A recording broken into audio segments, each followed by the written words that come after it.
And chat. How's it going, guys? Welcome back to Phoenix Wright Ace Attorney. Last time we were about to start the final day of the trial of Miles Edgeworth.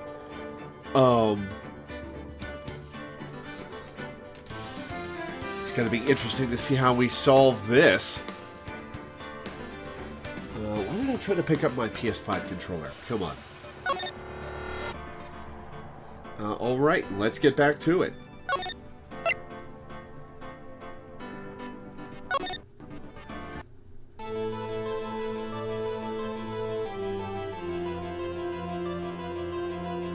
Now then, I would like to resume our trial. Judge, Miles Edgeworth has admitted his own guilt. He has confessed his crime. Let us begin by hearing his testimony. Then, though pointless, let the defense do their cross-examining. The statute of limitations on the DL6 incident runs out today. Though it's unconventional for me, I'd like to run this one by the book. Yeah, very unconventional for you, Karma. I see. Does the defense have any objections? No, Your Honor. Von Karma, you knew this was going to happen from the very beginning, didn't you? Very well. Will Miles Edgeworth take the stand?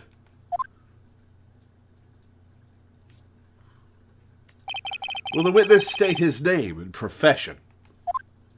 Miles Edgeworth. I'm a prosecuting attorney. Mr. Edgeworth, 15 years ago, you mistakenly killed your father, Gregory Edgeworth. Is this correct? It is correct. Then testify about this matter to the court. When Edgeworth was telling me about his dream yesterday, I noticed something. One detail didn't quite fit. That will be the key, but only if I can get it to work. Please, please. The DL6 incident. That day, I had gone to the courtroom to observe one of my father's trials. As we went to leave, an earthquake struck, trapping us in the elevator. My father and Mr. Yogi lost their composure and began to argue. Just then, something heavy fell at my feet. I picked it up and threw it at Mr. Yogi. I wanted them to stop fighting. A moment later, there was a single gunshot, then a scream. It was a terrible scream. I remember it to this day. That's all. And until now, you thought this memory was a dream? We were stuck in that elevator for 5 hours. The oxygen in the elevator ran out, and I lost my memory of the events. The same claim Mr. Yogi has made. Very well. Mr. Wright, your cross-examination, please. Yes, Your Honor. The DL6 incident. That day, I had gone to the courtroom to observe one of my father's trials. As we went to leave, an earthquake struck, trapping us in the elevator.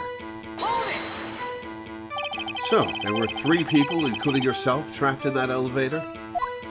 Yes, myself, my father, and Yanni Yogi. We were fine at first, but then as time passed and no one came to help, my father and Mr. Yogi lost their composure and began to argue. What did you do then? I was a 9-year-old boy at the time. What could I do? I was scared, trembling in the corner. But then, just then, something heavy fell at my feet. What was it? A pistol. I assume it was the bailiff, Yanni Yogi's. The safety must have come off when it fell from his holster. And you picked it up. What happened next? I picked it up and threw it at Mr. Yogi. I wanted them to stop fighting. Did you know it was a pistol when you threw it? I think I knew. I knew it was dangerous. But the air was getting so thick, I panicked. So, you're saying that you threw the pistol at Mr. Yogi? I was in a daze. A moment later, there was a single gunshot, then a scream.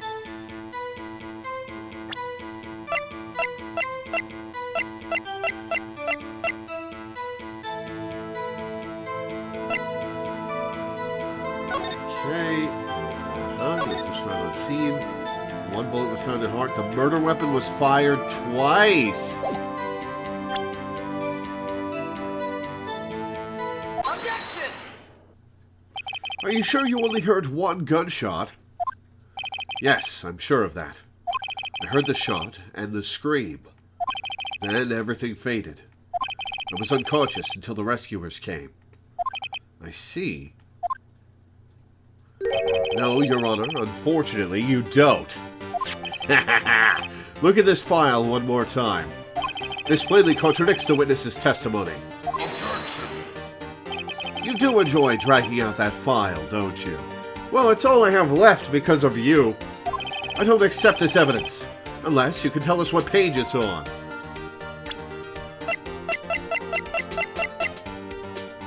That would be on the victim data. Which page contradicts Miles Edgeworth's testimony? Victim data.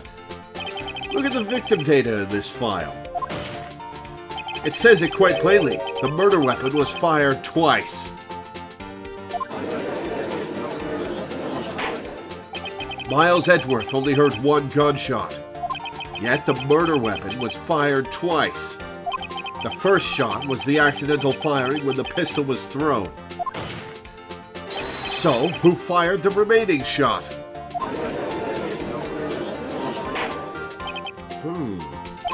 Was there perhaps another shooter who fired that second shot?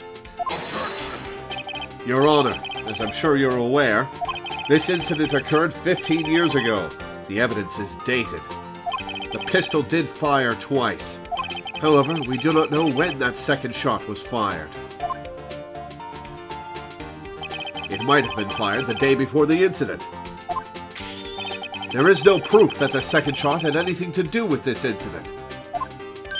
What? I see. You do have a point, Mr. Wright. The murder weapon was fired twice, as we have heard. One of those shots was fired by the defendant, a boy at the time. Do you have any proof that the other shot fired has something to do with the case? Yes, the photo! Your Honor, I think I will be able to show you proof. What? Impossible! Now, Mr. Von Karma, save your surprise for after you've seen the evidence. Very well, Mr. Wright, show us your proof. Do you have evidence that the second firing of the pistol is related to this incident? PL6, photo, incident, photo, photograph of the scene of the murder. Take that! Look at this photograph. This is a photograph of the scene of the crime 15 years ago. I can see that the victim lying there is Gregory Edgeworth. This proves the murder weapon was fired twice at the time of the incident. This photo proves it. So, let me get this straight. This photo proves 2 shots were fired? Where? Your Honor, please get a clue. Show the judge the contradiction in the photo. It is right here. Take that! As should be obvious, the contradiction is here. I see, a bullet hole in the door. Your Honor, Gregory Edgeworth was killed by a shot from the pistol. Yet there is also a bullet hole in the elevator door. We also know that the murder weapon was fired twice. Thus, someone other than Edgeworth fired that second shot. Order! Order! Mr. Wright, what are you driving at? It's simple, Your Honor. At the time of the incident, 2 shots were fired. One went into Gregory Edgeworth's heart. The other hit the elevator door. Remember that the defendant lost consciousness after the shot he fired rang out. In conclusion, we must agree that the second shot was fired by someone else. Mr. Wright, But who could that someone else be? The murderer, of course. Objection! I knew I should have stepped in before your wild fantasies got out of hand. Mr. Wright, look once more at the DL6 incident case file. Look closely. Try the case summary page. The case summary? That's on page 1. Look what is written there. Not a single clue was found on the scene. If the pistol had indeed been fired 2 times, then the other bullet would have been discovered on the scene. He does have a point. That second bullet has never been found. Why? Because the second bullet does not exist. The bullet that claimed Gregory Edgeworth's life is the one fired by his own son. That is the truth of this matter. The whole truth. Hang on, which bullet do I have? Okay, I have a pistol bullet. There's clear ballistic markings. I only have the one bullet from DL6. Okay. It was undoubtedly something else that made that bullet hole in the door.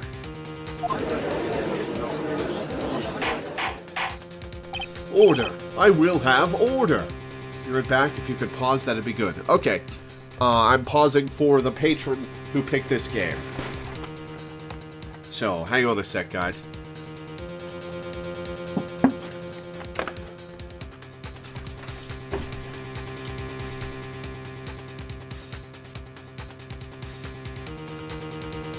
Do you have any guesses? Okay. Well, I've thought because I know the ending, that Von Karma's a killer. But my guess is the shot was fired from outside the,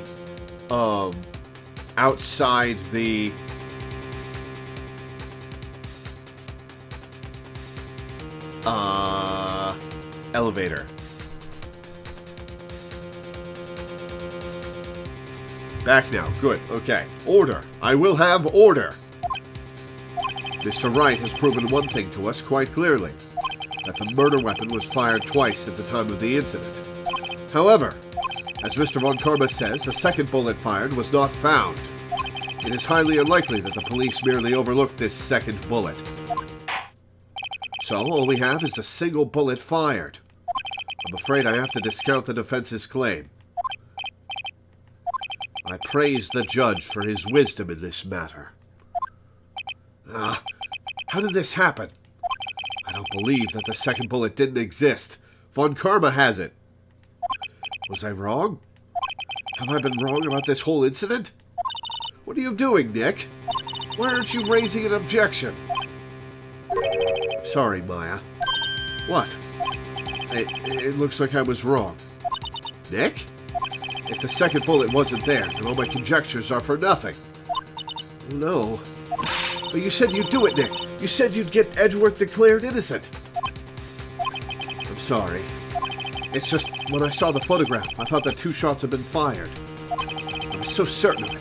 I thought I'd won. I thought there was another person, someone else who fired the killing shot.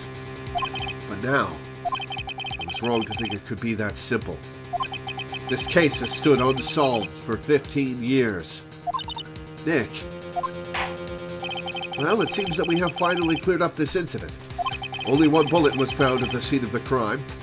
That shot was fired by Miles Edgeworth. Precisely. I would like to ask one thing of Miles Edgeworth before passing my verdict. Have you been paying attention to the trial so far? Yes, Your Honor. Do you have any objections? No. No, I do not. So you killed your father. No, that was not your intention. Forgot to close Poke Clicker. Hang on, guys. Save. Exit. Okay. Yes, I did. Oh, no. He's accepted the guilt. Is it time for Mia? Very well.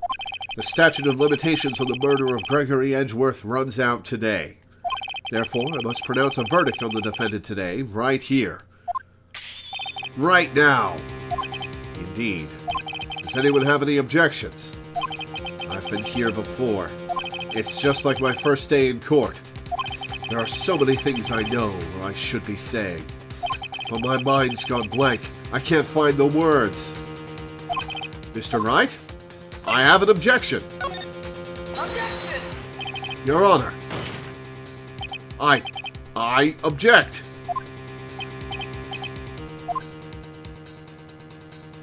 Mr. Wright, on what grounds do you object? Oof. Nick? I don't know. His case is perfect. Oh no.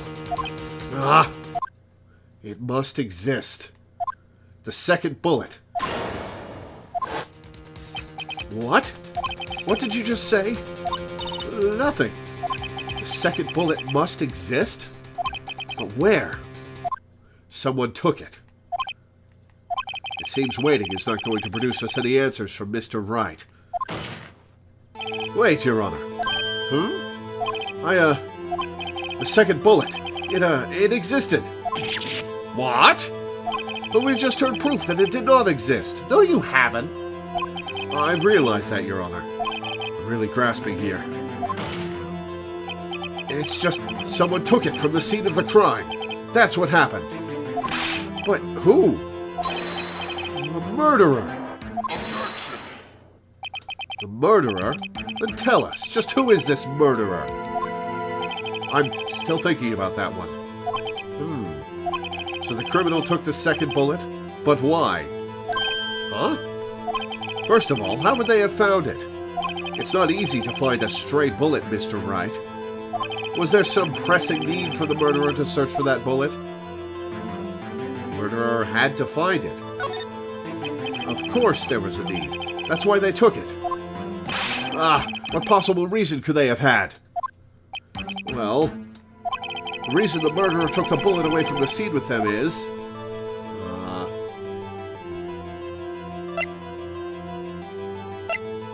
Ooh, which do I say? Bullet would be proof the murderer was cautious. I wonder which to say.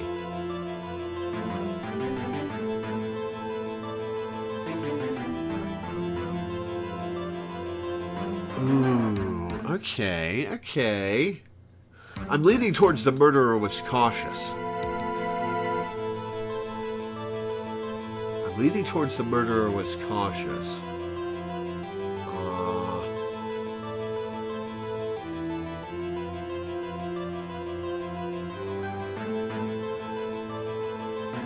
The murderer was cautious. That was the wrong answer. The murderer was a very cautious sort, you see. That's why the murderer had to search for that bullet. Objection! If that was the case, then they should have taken the bullet from inside Gregory as well. How would they have done?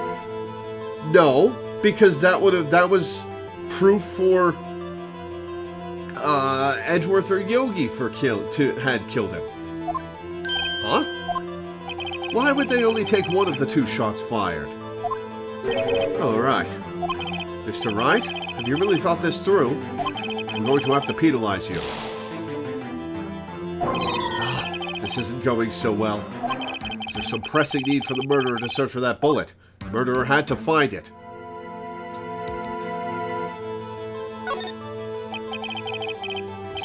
That's why they took it.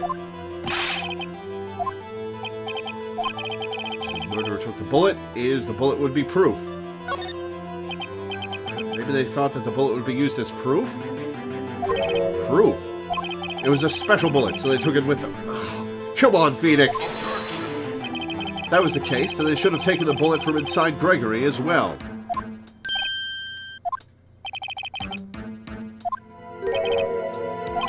Well, balls. Balls!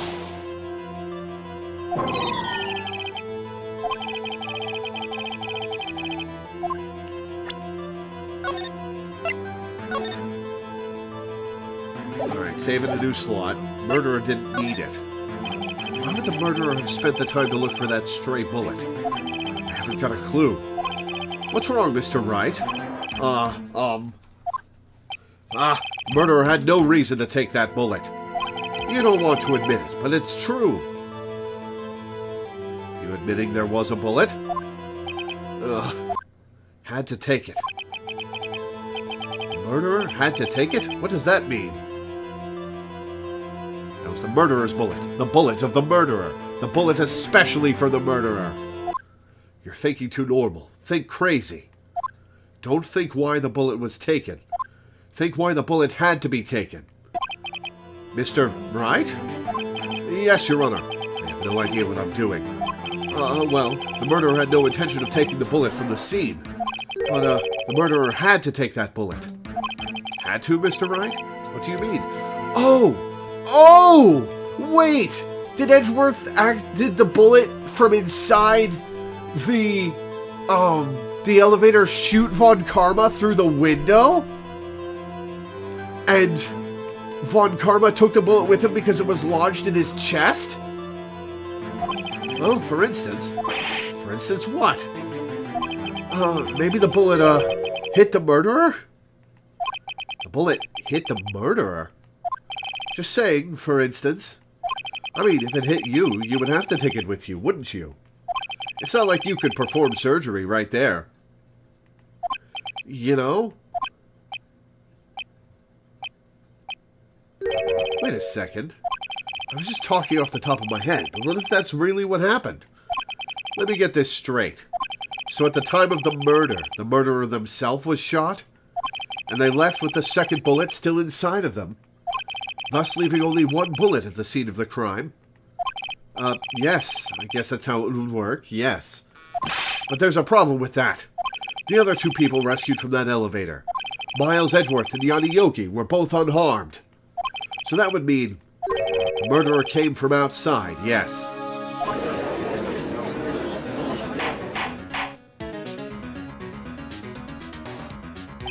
The two men fight inside the elevator.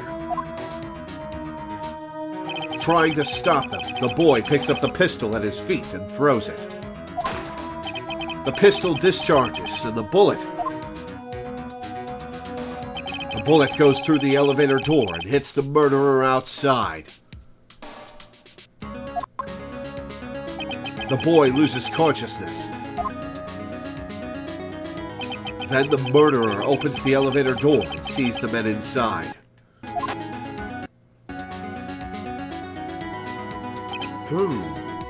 Mr. Wright, you are truly the most unpredictable defense attorney I've ever known. I can tell you're grasping, and I cannot deny the possibility of what you say. Can't you? It's pretty crazy. What are you saying? Deny it. Deny it. No one involved with the incident was wounded. There was no murderer. No one was wounded at the time of the incident. He's right. I can't think of anyone. Hey, Nick. Huh? I just thought of something really crazy. Crazy? It's Von Karma. Remember what Mr. Grossberg said yesterday?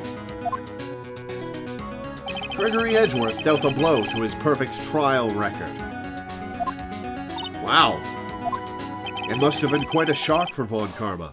He took a vacation for several months after that, you see. Yes, an unusual event for the man.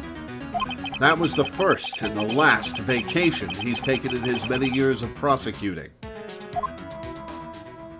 What if Von Karma didn't take that vacation because of shock, but took it because he was injured? Which would mean, it can only mean one thing. He was the murderer in the DL6 incident. How are we gonna prove that? He was the man who shot Gregory Edgeworth. It was Von Karma. Oh, man. Something wrong, Mr. Wright. You seem dazed. No, Your Honor. Well, you have indicated the possibility that the murderer came from outside. Can you give us the name of your suspect? Uh-oh. Should I come out and say it now?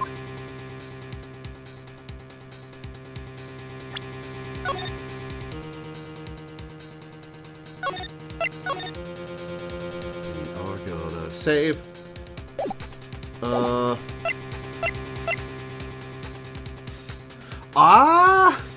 Saying it now might be crazy. Maybe I save it for a better time? Huh. Well, we've got no option. Let's say it now. Your Honor, there is a suspect. One lone suspect. Well, this is certainly interesting news. Very well, Mr. Wright. Who is your suspect? My hands are shaking. What? Von Karma. Von Karma? The grin on Von Karma's face. You mean the Von Karma? The prosecutor? The one standing right over there? You don't object? I see no need. Why honor this ridiculous outburst with my objection? Because you took a vacation for several months starting the day after the incident. Yet you pride yourself on a perfect record. Why would you take such a long vacation without any reason? Judge starts bringing popcorn at Phoenix Wright court trials. So you're claiming that I took a vacation to heal my injury from the incident?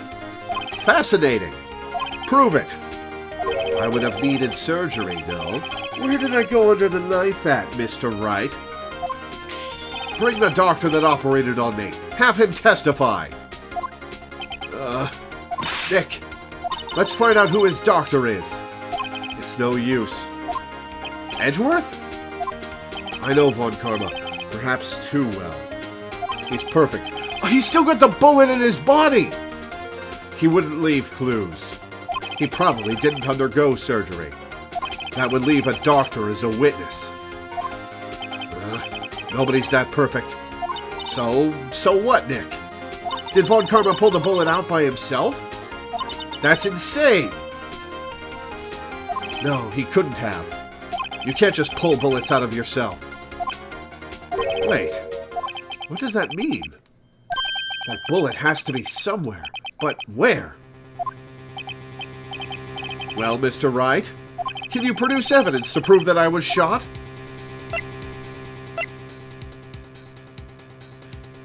Is there something in the court record?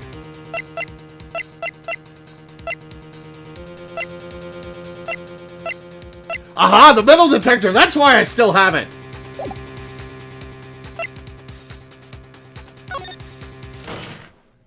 Alright, Von Karma, I'll prove it. And I'll even use evidence. I know how you like it so much. What? The evidence that proves Von Karma was shot is... Von Karma is perfect. He wouldn't risk surgery, leaving an evidence trail. So then, I ask, where is that bullet now? I think it unlikely that Von Karma performed surgery on himself. You don't mean... I do. There is the possibility that the bullet is still inside Von Karma. Is that even possible? For all these years? Well, there's one way to find out. We could use this metal detector. Well, Von Karma, I'm going to run this over you and see what we find. Ha ha ha! He's sweating! Hell yeah! I'm gonna linger on this frame for a sec. Ooh, it's so satisfying to see him like this. I refuse. You refuse? But refusing this means you acknowledge that the bullet is still inside you?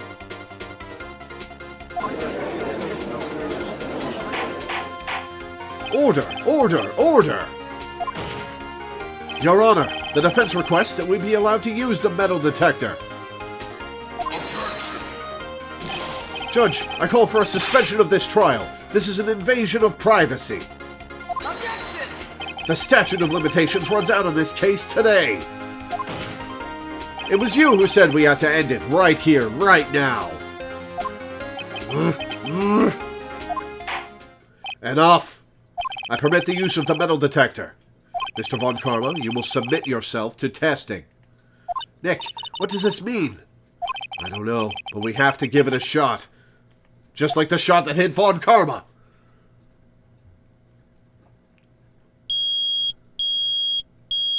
Beep, beep, beep. It reacted. Something's inside his right shoulder, which he was gripping a second ago. The bullet. Mr. Von Karma? You. It was you! I was afraid this would happen, and so I remained silent. What's your angle, Von Karma? Indeed, there is a bullet in my shoulder. However, it has nothing to do with this incident. What? I was shot in the shoulder long before the DL6 incident. I claim that the bullet in my shoulder has no relation to DL6.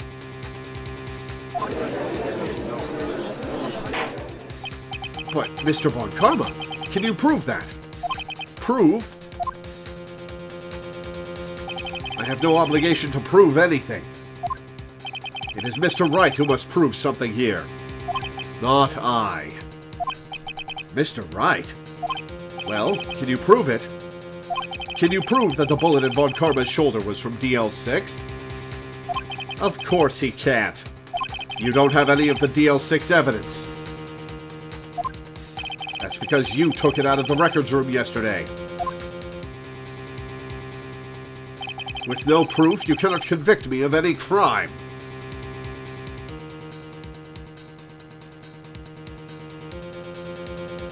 So sorry, Mr. Wright. No, I'm the one who's sorry, Mr. Von Karma. What?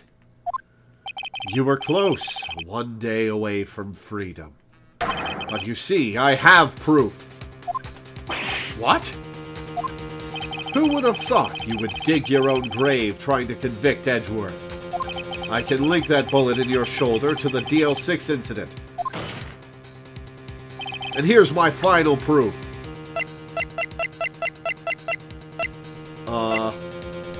Bears clear ballistic markings. I can't save. Uh-oh.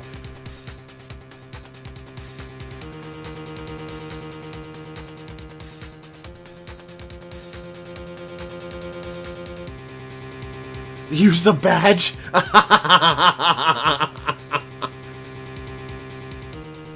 Oh. So bears clear ballistic markings. Alright, what else could it be? Let's look at the DL6 case file.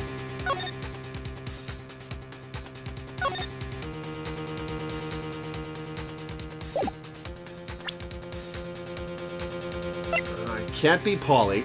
We've already used the metal detector. This is the modern pistol. Ballistic markings, that's the modern bullet.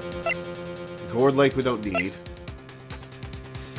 Misty Phase photo is for later. Lake photo we don't need. Robert's autopsy report we don't need. It's the badge. Alright.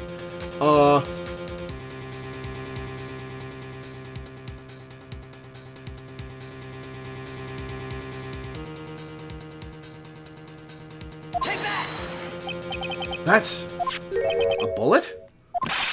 Where did you get that? I love it! I love that look on his face! Oh, that's tasty! It's tasty! Oh, that's so good! This is the bullet used in the DL6 incident. This was taken from the heart of the victim, Mr. Gregory Edgeworth. The bullet is preserved quite nicely, with all the ballistic markings intact. Ballistic markings? You may recall the term. It came up in the first trial 2 days ago. Ballistic markings are the fingerprints of a weapon. All bullets fired from a gun are marked with that weapon's unique pattern. By examining the markings, you can tell which weapon fired the bullet. It's quite accurate.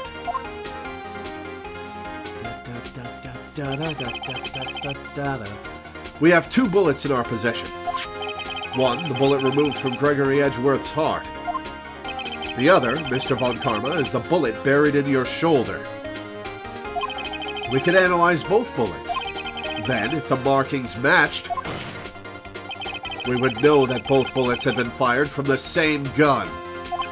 The very same pistol. In other words, the murder weapon that killed Gregory Edgeworth. Mr. Von Karma, you will let us remove the bullet from your shoulder. Then we'll compare the ballistic markings to those on this bullet. And solve this case once and for all. Well, Mr. Von Karma?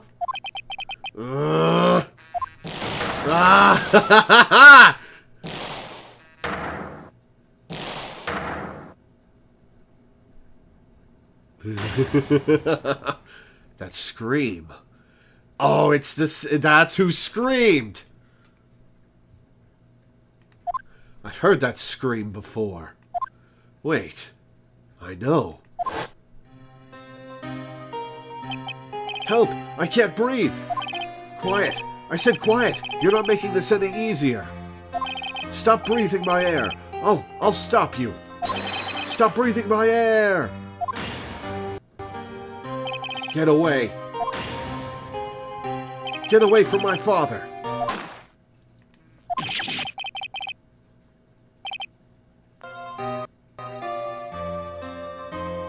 And you, where they watch a scary movie together where Von Karma screams and Edgeworth goes, wait a minute. It's that scream I heard in the elevator. 15 years ago.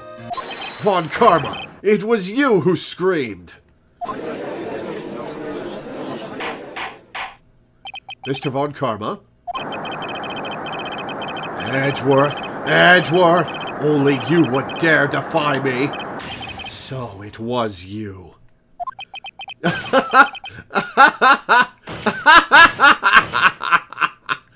You and your father are my curse! Your father shamed me with a penalty on my record. And you left a scar on my shoulder that would never fade. I'll bury you. I'll bury you with my bare hands. Death! Death! 15 years earlier. Chief Prosecutor, I am sorry. Von Karma, it's not like you to make this kind of error.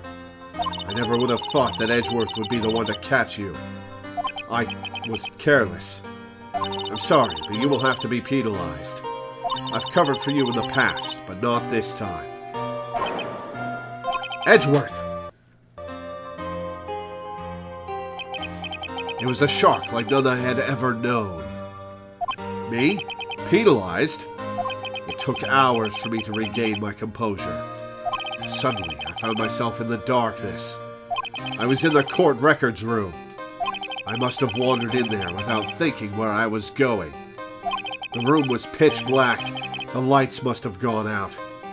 I went out into the hall and felt my way to the elevator. I pressed the button, but nothing happened. Then, there was a noise. I was in pain, a horrible burning pain in my shoulder. Just then, the lights came back on. The elevator door opened before my eyes.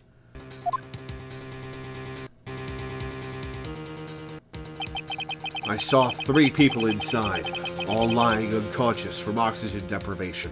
Man, he is just spilling all the beans. Much to my surprise, a pistol lay at my feet. I knew then it was destiny.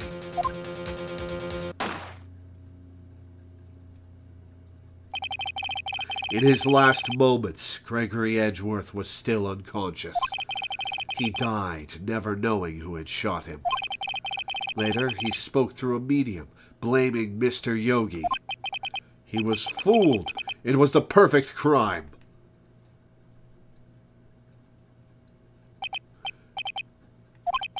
Who would have thought another man would have come to open that elevator door? Judge! What? What are you doing? Do your job. Bring an end to this miserable charade. Now, end it. Very well.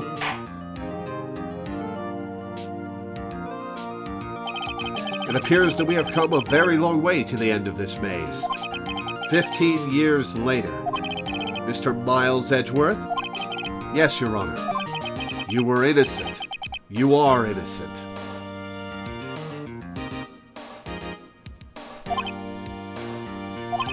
As you said, it was all a nightmare. Yes, Your Honor. This court finds the defendant, Mr. Miles Edgeworth, not guilty. Hell yeah.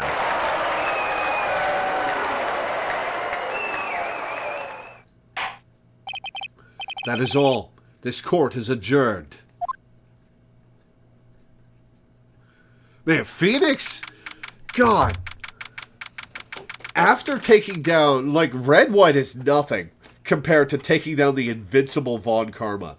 Phoenix better have people lined up trying to take him on as their defense attorney.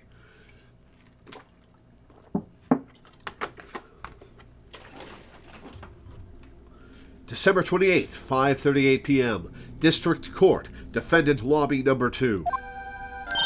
Nick! We did it! Oh, this is a new track.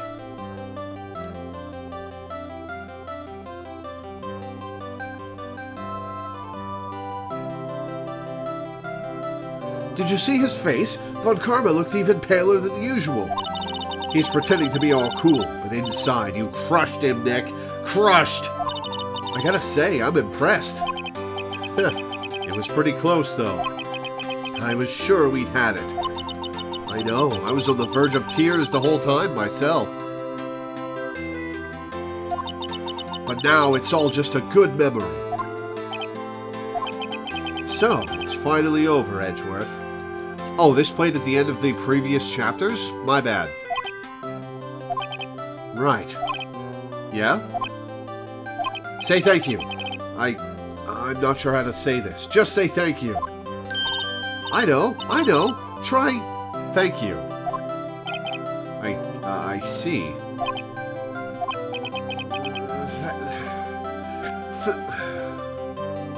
Thank you, Wright. You're welcome. I think you could have done better than that. Ugh. Sorry. I'm not good at this sort of thing. You got a lot to learn, Edgeworth. She's got you there. Whoa! Whoop! Amazing, pal. You pulled through just like I thought you would.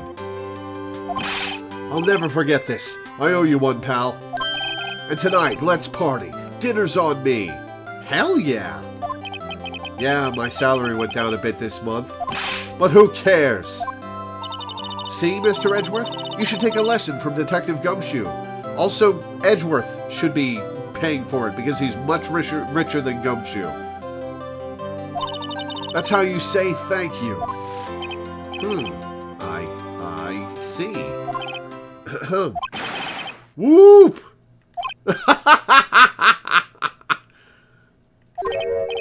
I feel foolish. Don't worry. Take it a little at a time. You'll get used to it. It's been 15 years since I've seen Edgeworth this unguarded. Hey, y'all. What are you doing here? Lotta! Y'all were great in there. Thank you. Yo, Edgeworth, congrats. Are we gonna get a parade of people? Is Wendy Oldbag gonna show up? Thank y'all very much. I knew you were innocent from the start, of course. Sure you did. Just look at you. You wouldn't stick your hand in the cookie jar, even if no one was there. You were the witness on the first day of the trial, weren't you? Yeah, well, let bygones be bygones, eh? Speaking of which, what are you doing now, Lotta? Who, me? I went back to college in the last 2 days. I gave up trying to be an investigative photographer pretty quick. Really? That's too bad. Huh? Isn't that the hot dog guy from the park? Hey, Larry. Huh? It's over, Nick. My life is over.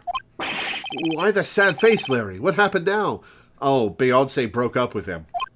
Oh, Nick, I'm not long for this world. You don't look sick. It's Keonce. She's going to live in Paris. Paris, Nick. She's leaving me behind. Should have seen that coming.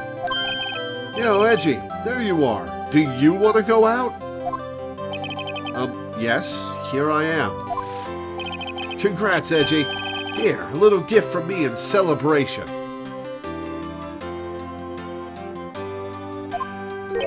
Celebration? That's unusual for you. Harry Butts, you come along tonight too. My treat, pal. Huh? Thanks. Looking forward to it. He was kind of instrumental in saving the day. Yo, Nick. That's the suit that questioned me. When he says treat, that's not police talk for prison food, right? Right? I think you'll be fine, Larry. Right. Yeah? What's up? That envelope that Larry gave me. It's got money in... I knew it! Larry was the one who stole the money from him years ago. Well, yeah. That's not that strange. People give money away to celebrate sometimes. It's $38, right? Huh. What a weird amount. I mean, it's not a little, but it's not a lot either. $38 exactly? Nick, wasn't that exactly the amount of lunch money that was stolen from Mr. Edgeworth in school? $38. No. No! Larry, it was you!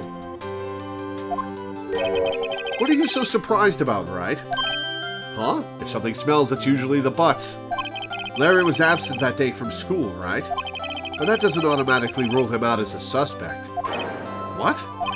Think back to that day, 15 years ago. Larry took the day off. He was bored, so he came into school anyway. Then he saw the money lying there. And the rest is history. At least he finally paid him back, yeah. I never was good at history. Edgeworth, you didn't know, did you? I suspected. I just couldn't picture Larry protecting you like he did that day. Everyone else was saying you did it. The whole class was against you, remember? Yeah, too well. After Nick told the story, he remembered, oh shit, I stole Edgy's money, I should pay him back. Yup. Right, you may not know this, but we used to have a saying back in school. If something smells, it's usually the butts. When something smells, it's usually the butts. I know. Really, right. I'm surprised you didn't figure it out. Well, this sure is an unexpected turn of events, eh? Edgeworth. You should have told me. Now, Nick, it was 15 years ago. Don't you think the statute of limitations has run out, Mr. Edgeworth? I'd say so, yes. There you have it. Larry, you gave Phoenix one of the most traumatic experiences of his life. And you're just expecting him to be super chill about it.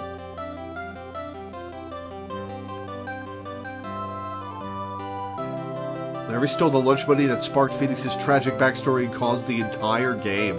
Yeah. Where does that leave me? I became a defense attorney because of what you two did. Well, you have always been something of an insufferable emotionalist. Yeah, and you get worked up too easily, too. Death! The death sentence for both of you! Man, if only I had known I'd have become a prosecutor. The same goes for me, only the other way around. For the longest time, I thought that I might have killed my own father. I thought I might be a criminal. I became a prosecutor in part to punish myself. If I had known the truth, I might have become a defense attorney after all. It's not too late. Edgeworth. Want to switch, right? Hey, y'all. Line up. I'll take a photo. Hey, photo time. Let's go. And after that, dinner on me. You're not invited, Lotta. Detective Gumshoe took us out in the town that night. Oh, let me see the photo. We celebrated Edgeworth's newfound freedom. Even though Edgeworth himself was still in detention. Oh, we didn't get to bring Edgeworth.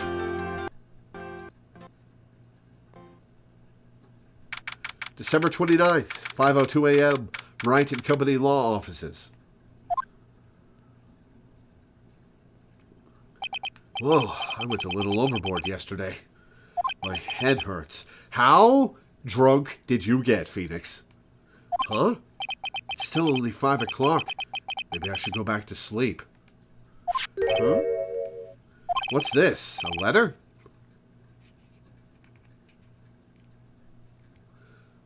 I saw an AU where Phoenix wakes up in a parallel universe where he's an evil prosecutor and has to try to help people despite everything being different.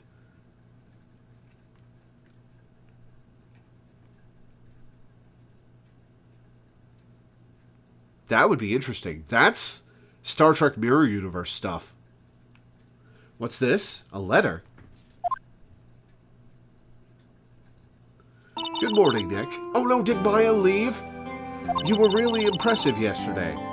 Seeing you and made me think about what I'm doing here. I'm a spirit medium, in training, of course. I wanted to help Mr. Edgeworth too. I wanted to help you, but I couldn't. I was useless. So I've decided to go back to my training. I'll become a full-fledged spirit medium for starters. I couldn't say it to your face, so I left this letter. Oh, why didn't you say goodbye? Goodbye, Nick.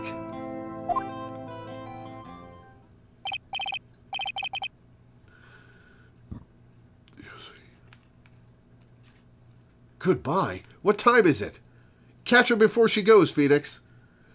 I think this scene might have been part of why I shipped them when I was a teenager.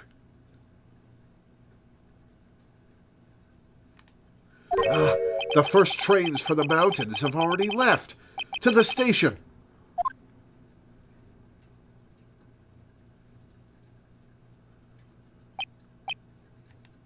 I guess I'm too late. Hey! Nick! Maya! So, you're leaving?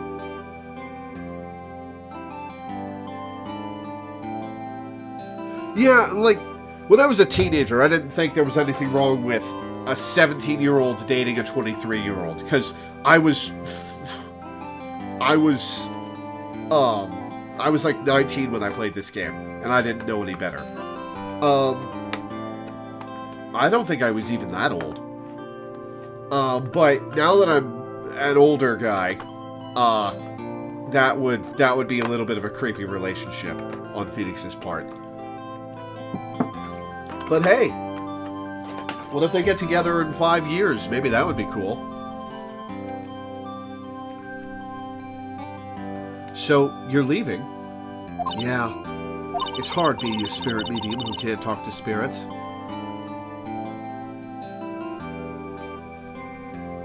And I think you'll do fine without me, Nick. There's a YouTube fan case where Phoenix is recruited in the MLP Friendship is Magic world to prove Rainbow Dash innocent of murder. It was surprisingly good. Oh, cool.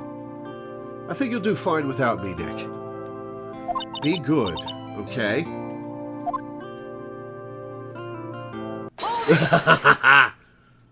Wait! What? I never could have saved Edgeworth without your help. Huh? On the last day of the trial, I heard her. I heard Mia's voice. You heard my sister?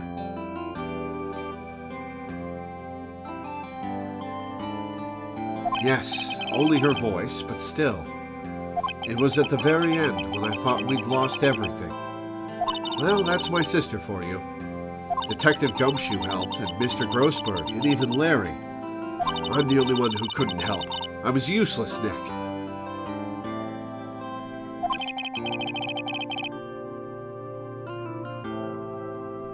But you were the one who stopped Von Karma, Maya. Huh? I didn't do anything. All I did was wander around in a daze. Sorry, but I have evidence that you helped. Evidence? Show Maya some evidence to cheer her up. Attorney's badge! Oh, man. What are we...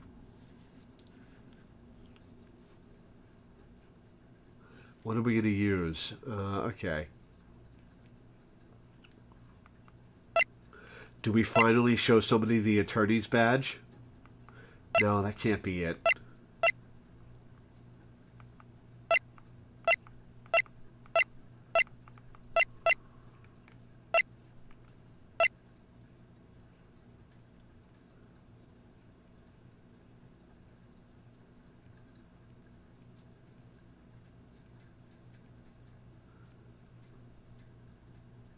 He just throws a parrot in her face and runs.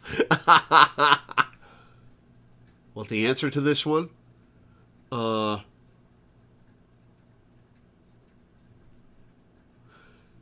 Is this something you can screw up permanently? Can I keep trying until I get it right? Or is this a one-shot thing?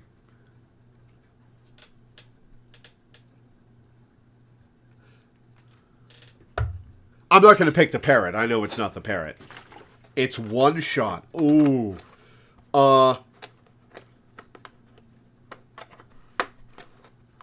Okay.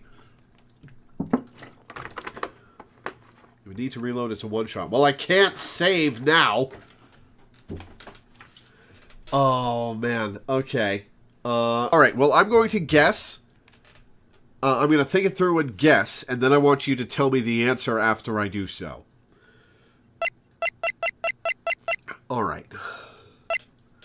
The autopsy report is not. It was not relevant to Maya. She didn't do anything for the autopsy report. The lake photo was all Lotta. Misty Faye's photo wasn't terribly relevant to the case. But we've had it in our pocket, so it must be useful for something. The map of Gourd Lake is not relevant. Pistol bullet and pistol are not going to be the answer. Metal detector is not the answer. Poly's not the answer. The DL6 case file.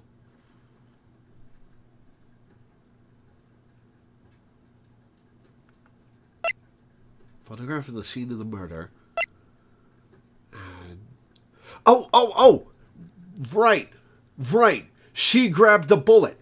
It's the bullet, right? It's the bullet, right? That's my guess. She grabbed the bullet when Von Karma attacked her.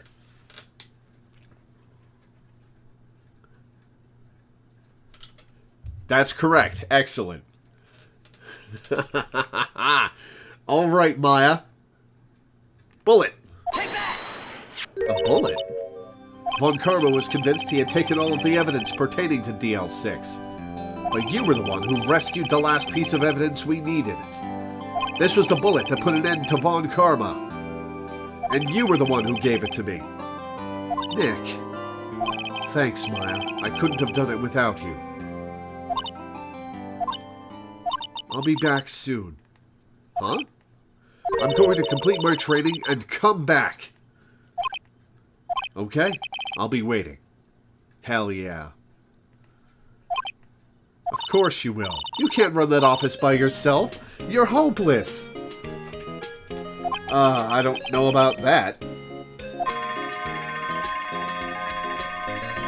So, this is it. See you soon, Maya.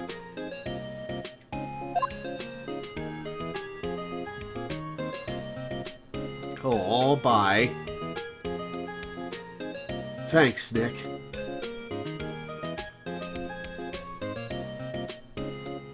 Yeah, did he steal the evidence from court? And so my story ends. Time to turn a new page. And say goodbye to the novice defense attorney that I once was. Yeah, the fact... Phoenix Wright, if he's not a legend among defense attorneys now, there's no justice in the world. Because he's a rookie who took down the invincible Von Karma twice in one day. Nobody else has ever beaten Von Karma. The closest anyone ever came was 15 years ago. And even that was just a penalty to the guy. Phoenix Wright is a legend. Now a new story begins. With the same old crazy cast of characters. Huh, don't think you've graduated yet, amateur. Mr. Wright, perhaps you'd like to rethink that claim. Yes, Your Honor. Uh-oh, I got a bad feeling about this. Objection! Ah, this was such a good game. We're not done with the game, but my customary retrospective of the game comes during the credits. Oh, hey pal, Mr. Edgeworth came down to the precinct to wish me a happy new year. Talk about a pleasant surprise. Whoop! Detective Gumshoe! Then he hung his head low and went right back outside. Kind of like he was embarrassed or something. Strange, huh?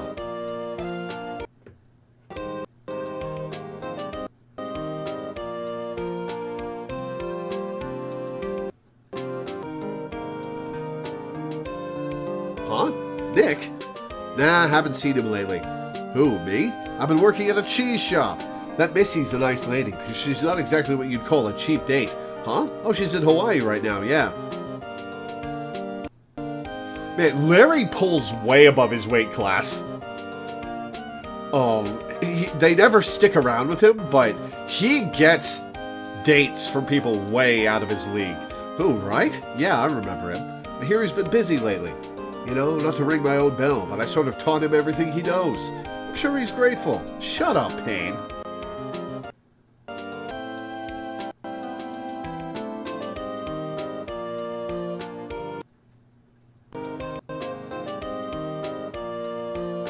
Phoenix Wright? The defense attorney for whom I wrote that affidavit for, yes. Oh, you should know, I've taken over management of the Gatewater Hotel recently. Should you be in the area, please stop by. How did he get that promotion? Alright, I'm going to ban you. Goodbye.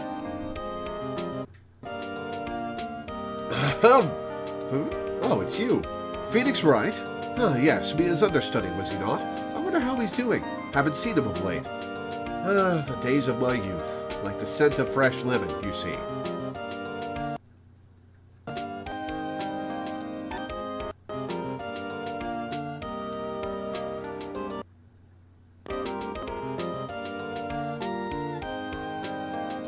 Phoenix Wright? Is he an actor? Well, I'm not buying it. You can't be a star with a name like Phoenix. Did you know that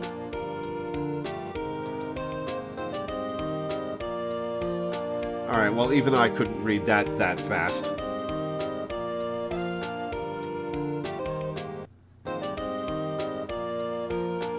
I'm pleased to announce The Pink Princess is a hit. I sure owe that Mr. Wright a great deal. Oh, and I'm keeping my face out of the public eye till the show's over. I wouldn't want to ruin any kid's dreams, you know. That lemon thing is a Japanese poem, ah.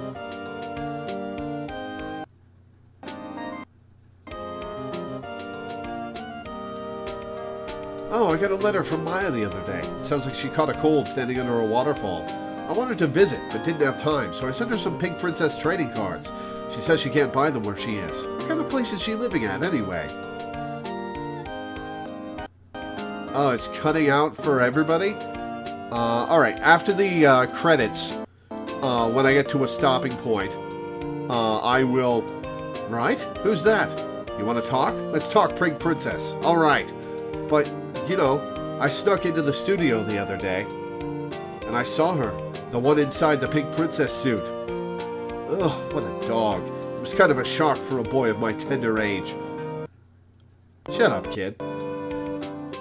Alright, well, I will restart the stream once I get to a stopping point. Yeah, I remember right. That lawyer guy. Huh? Me? I've been training to become a paranormal photographer. You know that picture I took of everyone? Well, just behind them, there's a ghost. For real. Oh, it's Mia. Now that's talent. I'm gonna be famous. I want to see the photo.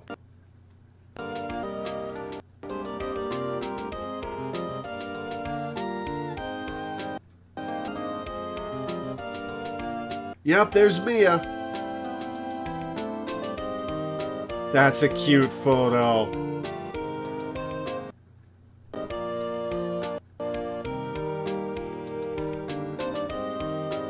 Got a lot of. A brand new episode has been added. Who's that?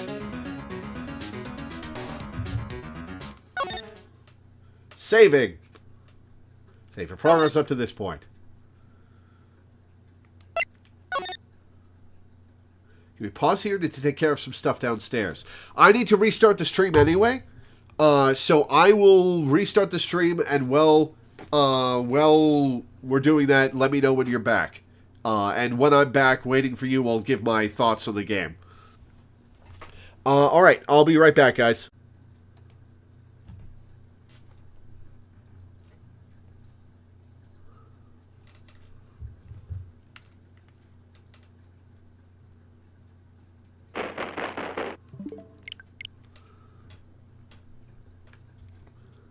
Alright, I should be back. Okay, can everybody hear me? Well, maybe the ads are still running. Alright, well, that should only be 30 seconds of ads, maybe. I'll wait a minute just to be sure. And I'll start the game and get some music running.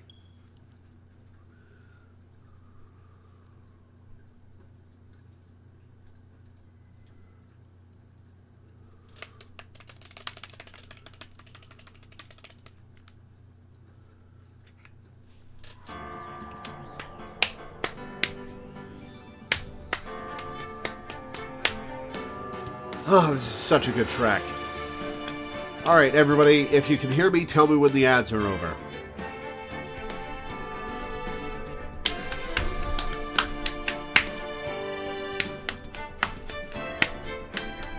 The Edgeworth case may be my favorite just because of all the emotion. Yeah, that was a great climax to the game. It's so well built up to, yeah. Oh, man. Yeah, that was,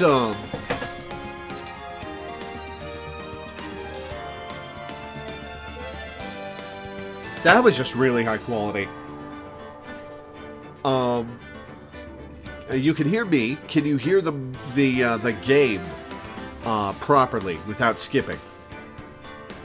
Should have been fixed by maybe restarting OBS and unplugging and replugging my capture card.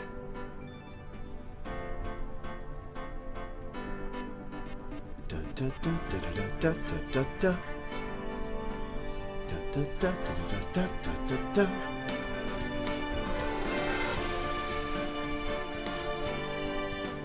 The audio seems fine and is also really good music. Hell yeah, it is.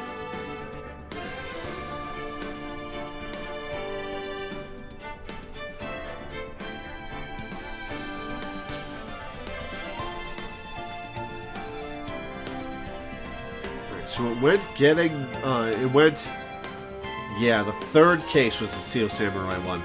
The Steel Samurai case was definitely the weakest of the four.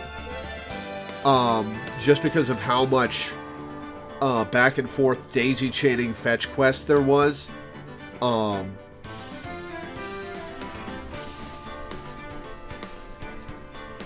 But it was still pretty good. Man, that fourth case though, that was just fantastic. Twists and turns and surprises and drama. God, when I finally saw that sweating emotion from Von Karma, that was just so good. Oh, that was so satisfying. They built that up very well. Oh man, that was so good.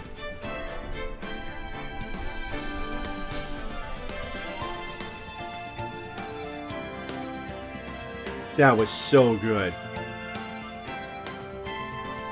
Case 3 is the weakest from a gameplay perspective, but I like the world building and the story.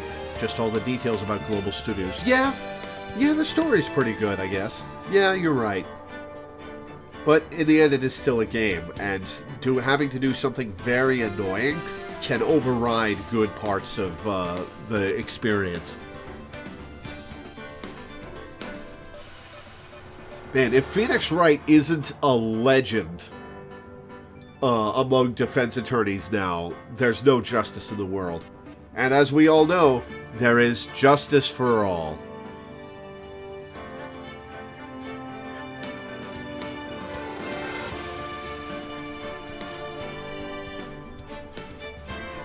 I wonder who the prosecutor in the bonus case is going to be. It's not going to be Edgeworth again, is it?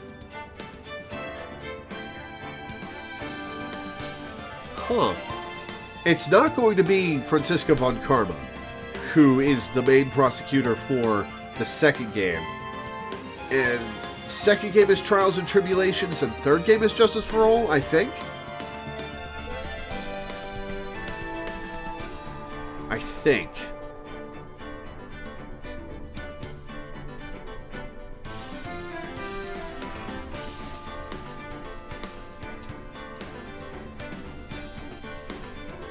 Third game is Trials and Tribulations. Ah, so second game is Justice for All.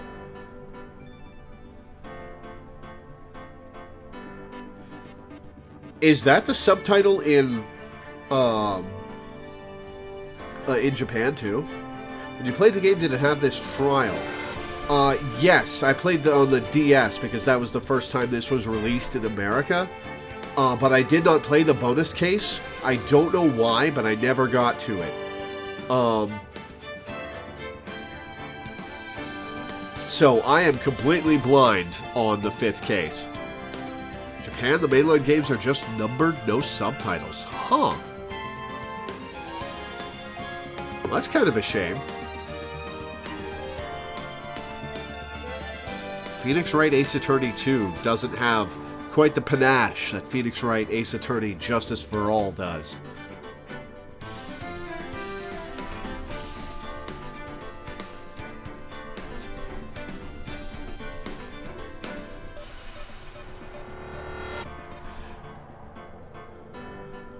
Any predictions before starting? I'm vaguely aware that there's some stage magician girl that's your assistant in Case 5, but I don't know anything about her, and I don't know anything about the case.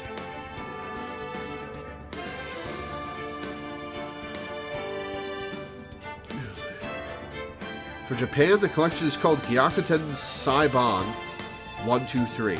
Huh.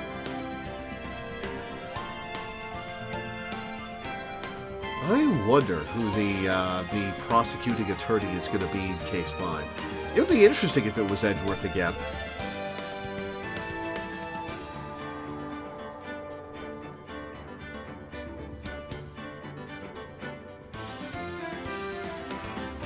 Hey, Crow's back. Okay, we can start.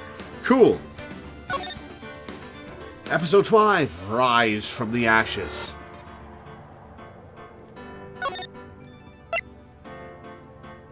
Japanese name of the series translates into Turnabout Court. Ah, so that's why it's all turnabouts. Back in 2003, there was a PC fan-made game that was basically just Ace Attorney but with furries. Kinda got hit by copyright. Gee, I wonder why.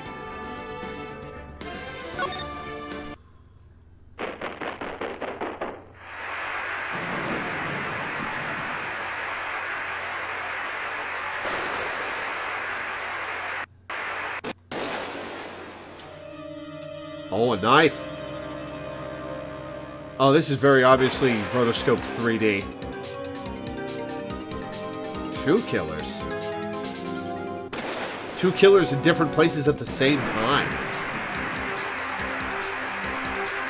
Feast your eyes with the full power of DS graphics. Yeah.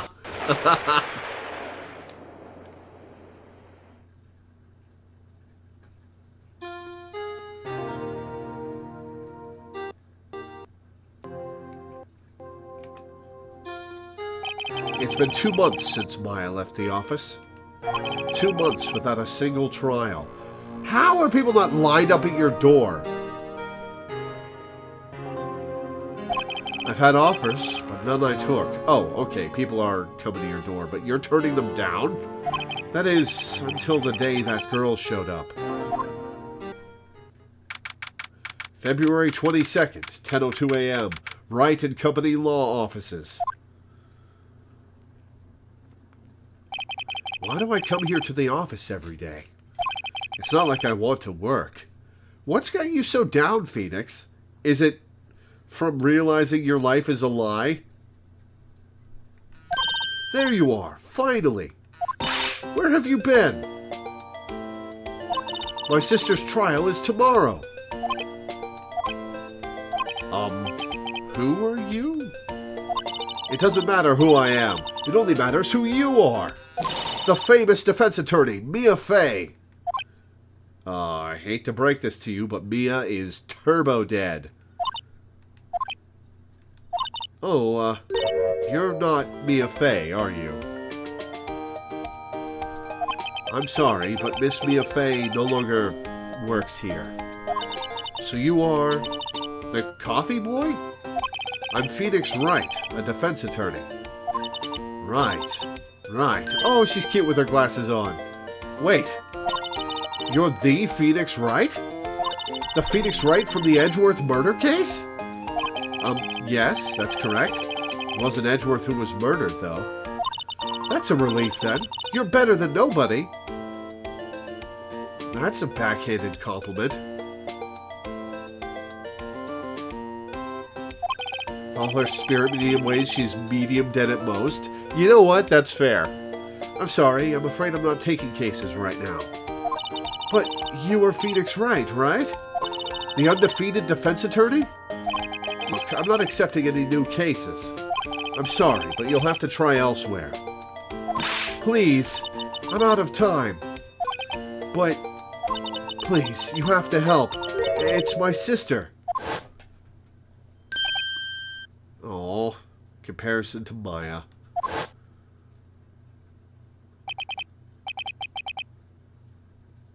Maya, could it be? Okay, I'll hear you out. Really? Thank you so much. My name's Emma Skye. I'm a scientific investigator. Scientific investigator?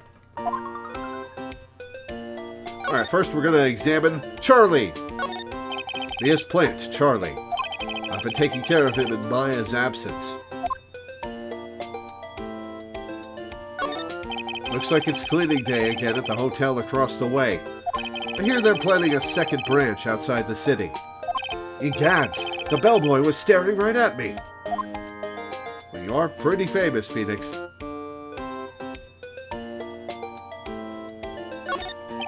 There's a poster of the Steel Samurai on the wall. Maya stuck it up here on the day that she left. She's just gonna saddle you with that and skedaddle? I didn't have the heart to take it down. I do sometimes get strange looks from the clients, though. Mia's desk. I sit here even less now that I've stopped taking cases. I ought to at least dust it off once in a while. How are you paying rent both at home and for the law office?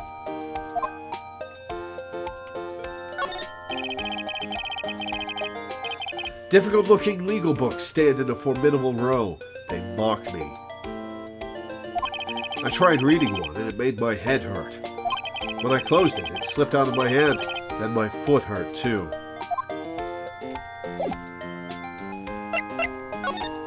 All right, Emma.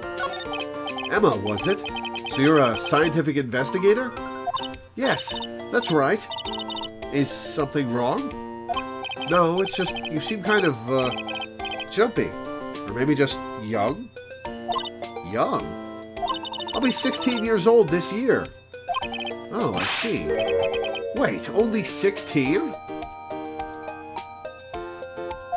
I'm set to be formally assigned to forensics in 3 more years. That's adorable. My work is becoming quite well known, at my age no less. So what exactly is your current position then? Well, legally speaking, I guess you'd call me an 11th grader. Oh boy. But I'm ready to do my job, at my age no less. Great, another future professional in training. A case. So what's this about a case? You said the trial's tomorrow? My sister didn't do it. She wouldn't stab someone with a knife. She wouldn't. She'd do it with a pitchfork. So it's a murder case. I don't care if there's a witness who saw her do it. She didn't do it. I know she didn't do it. It's a scientific fact. And there's a witness. Just talk to her. You have to talk to her. Right. I suppose I will. I promised her I'd bring Mia Fey, but that's interesting. How would she know Mia? Scientific investigator. So you want to be a scientific investigator when you grow up, then? Excuse me? I'm not a child, I'll have you know. Still, it's good to have a goal, albeit a very unusual one. I believe investigations should be done scientifically. Don't you? Yeah. Sure can't fault her for a lack of enthusiasm. If this case is handled scientifically, I'm sure my sister's name will be cleared. Your sister? I've been doing research, you know. I'm developing a new scientific method of case investigation. I'll show you when I'm done. I bet you'll show me over the course of this case. I'm looking forward to it. Guess I should get down to the detention center and talk to her sister. Relation to Mia. My sister asked for Mia specifically. This Mia Fey person was a few years below her in school. So they went to the same school, huh? She always told me to go to Mia if I ever needed a defense attorney. And, well, I need one. I'm the one who murdered them, you see. Incidentally, Mia is a woman, as evidenced by the name. Now that you mention it, I guess it is more of a woman's name than a man's. Well, it's nice of you to help your sister out like this. You must be close. Well, actually, when she gets like she is now, I kind of hate her. Huh? But she's my only family. Your only family? What about your parents? Well, presumably dead or just no longer in the picture, Phoenix. They died in a car accident when I was little. Oh, I'm sorry. That's it? I don't get to ask about that? Alright, Emma. See this? It's my attorney's badge. Ah, well, I've never seen a real one before. You're the first one who's actually been interested in mine, believe me. Its composition is mostly silver. The gold plating is flaking a bit. She analyzed it scientifically. There doesn't appear to be any corrosion due to sulfides. I'd give you $50 for it. No! Sorry, but it's not for sale. Yet. Alright, to the detention center. February 22nd, detention center, visitor's room. Emma, behind the counter. I wonder what's wrong with Emma. She got quiet all of a sudden, as soon as we arrived. Guard, I thought I told you I didn't want visitors. Sorry, ma'am, it's just your sister. No excuses. Or did you not want a raise this year, Understood, ma'am. What was that all about? Oh, this is going to be a great client.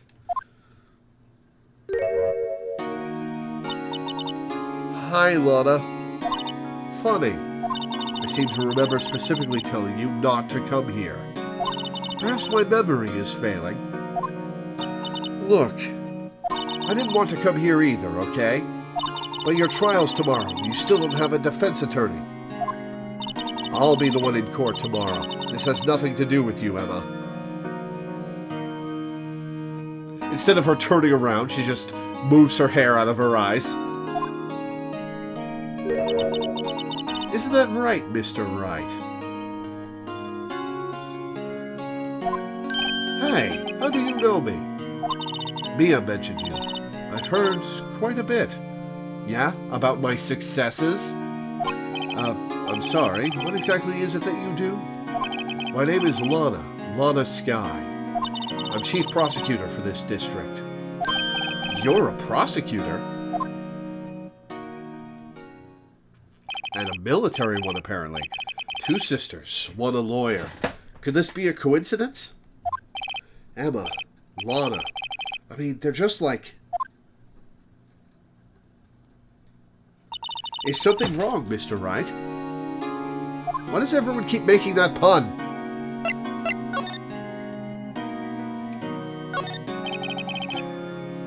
Smile for the camera. This guard monitors the visitor's room. He's frozen in fear of the frigid Miss Lana. I'm feeling a bit chilly myself.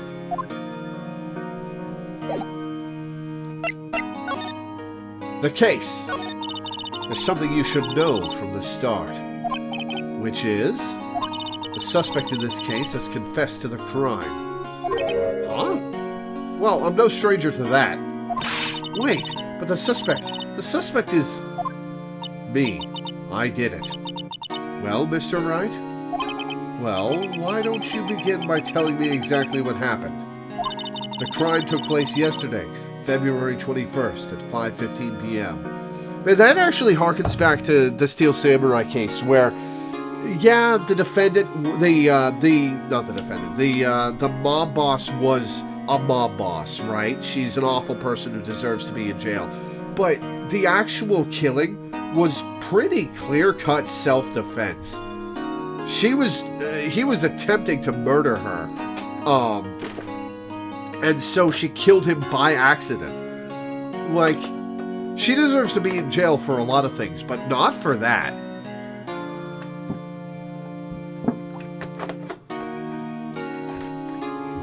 So if this turns out to be self-defense as well, I'm going to be very much on Lana's side. The crime took place yesterday, February 21st at 5:15 p.m. That's quite specific. It was in the witness's deposition. A witness clearly saw me committing the crime. That was a bit of bad luck, wasn't it? The crime took place in the underground parking lot at the prosecutor's office. The body was found in the trunk of my subordinate's car. The prosecutor's office, huh? In your subordinate's car trunk? Classy.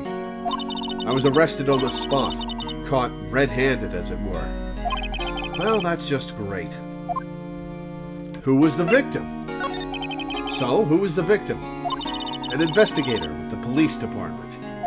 I suppose the correct term is detective. Not gumshoe, right?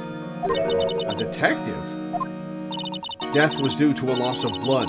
He was stabbed once in the stomach, and then took hours to die. It's a very slow and painful death. By you? Death wasn't immediate, but the wound was fatal. I see. Allow me to repeat myself, Mr. Wright. The victim was a detective. You know what that means, don't you? Yeah, the cops will be out for blood. Uh-oh. What? Mr. Wright, what does it mean? Well, it means the police department will consider it a matter of pride to have me found guilty. They will use any means at their disposal to do so. This case gets worse and worse with everything I learn. Suddenly, Gumshoe the prosecutor. Lana. So, you're the chief prosecutor? That is correct. I'm responsible for overseeing every trial handled by prosecutors in this district.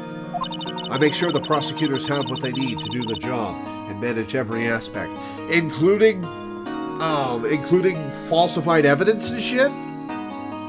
You're kind of the root of the problem, Lana. Those are my responsibilities, in a nutshell. That's an awfully large nutshell. Still, I'm a little surprised. I would think you'd recognize the district's chief prosecutor, Mr. Wright. Huh? In fact, it seems impossible you wouldn't. Lana, what happened to your hand? Oh, this? I cut myself by accident. When I stabbed him, that is. Who are you protecting, Lana? You're protecting someone. Who is it? Huh? I'm not very good at being a criminal, I suppose. How am I supposed to defend this? Time to change the subject. Wait, she was in the class ahead of Mia, wasn't she? Relation to Mia. You were in school with Mia, correct? A few years above her? Emma told you that too, did she? Well, why not? I did drag him all the way here from his office. Although it seems he has very little in common with Mia. Yeah, as in I'm alive and undefeated. Hey, it was in law school. I was in my 3rd year and she was auditing the class. She was different than the other students. Different? She was strong. She'd do anything to become a defense attorney. Anything. That was probably why she was attracted to me. Oh, ho, ho, ho. Excuse me? Intellectually attracted. Lana was top of her class in school. I was the best there was. Oh, you got me excited for a minute. I'm doing pretty good in school too, by the way. It sounds a bit different when Emma says it. Well, Mr. Wright? Excuse me? As you can plainly see, I'm admitting my guilt. I think it's safe to say there's no way you can take this case. None.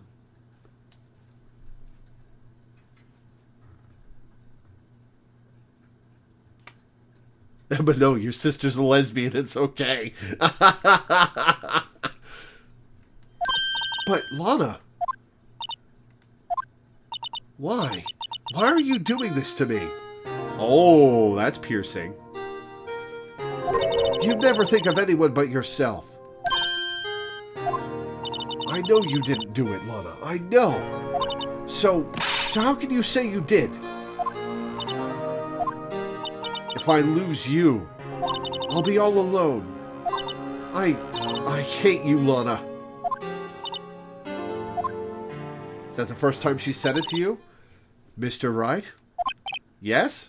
I believe our discussion here is ended. The rest, I leave to you. You mean you're requesting my services as your defense? Don't lose any sleep over it. Your client has confessed, after all. The case is over. Right. I'll do what I can to get to the bottom of this. Oh, Gumshoe's going to be antagonistic again because it's one of his colleagues who got killed. Lana has confessed to the crime, yes, but something doesn't fit. It's that look in Emma's eyes. There's something else going on here, and I'm going to find out what. I'm sorry, Mr. Wright. Huh? About what? My sister.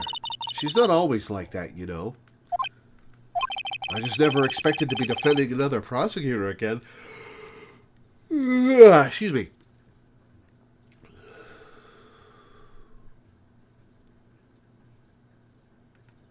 She's changed a lot.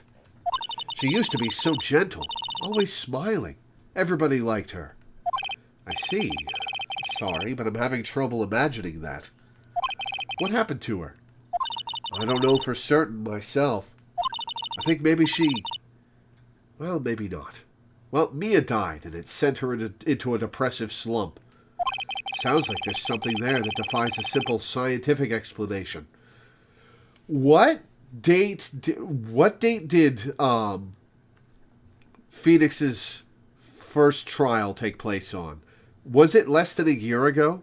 I think it was less than a year ago. Let's go check out this underground parking at the prosecutor's office, shall we? Okay. Underground parking lot. It was in August. Phoenix has done all this in 4 months?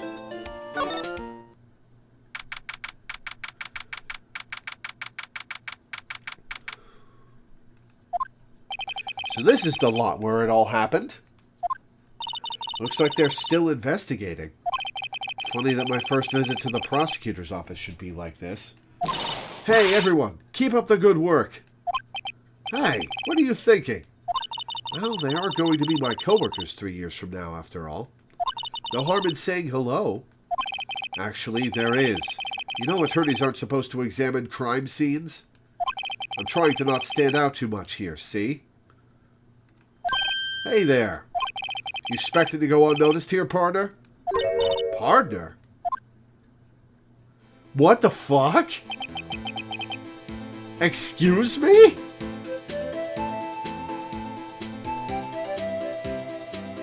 Excuse me? What do we have here? Looks like a bambino got loose from the ranch and is up to no good. Folks gotta learn to keep them doggies tied down, partner. Mr. Marshall. Is his name Marshall Law? Don't shave like that in the middle of a conversation. Marshall looks more like a sheriff to me. Looky here, Vampina. I know how you feel. But this is my gang's gold strike, see? Strike? This is our claim, our territory, with a motherload of evidence.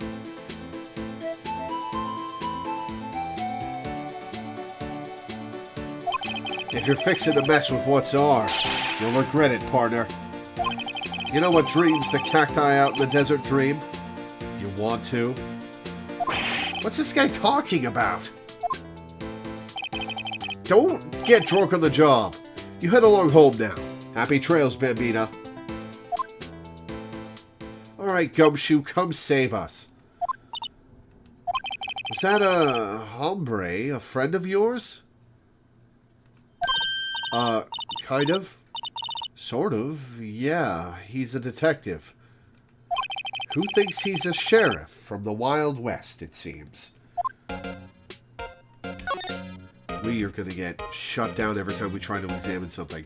Oh, this is a wallet. What's this? A wallet? Excuse me, officer. Wait! What are you doing, Mr. Wright? What am I doing? I just found this wallet, so I'm handing it over to the police. I don't believe it. This is real basic. Anything at a crime scene is evidence. Let's be scientific about this, please. Just put it in your pocket. How is that scientific? Sounds like theft to me. Oh, you're no stranger to taking things from crime scenes, Phoenix. Wallet hastily stuffed into pocket. Seems to be something inside. I'm called to duty already, and at my tender age. Later, Rolana. Thanks for hanging out. Here, I'll teach you the trick to examining evidence in detail, okay? Ooh, new mechanic? By the way her eyes are sparkling, I can tell she's been waiting for this. Okay, now, look at the court record.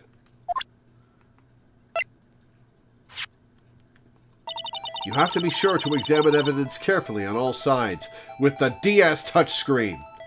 Now, let's start examining, from every angle. Oh look, I think there might be a clue here. You should check it out, with a press of the A button.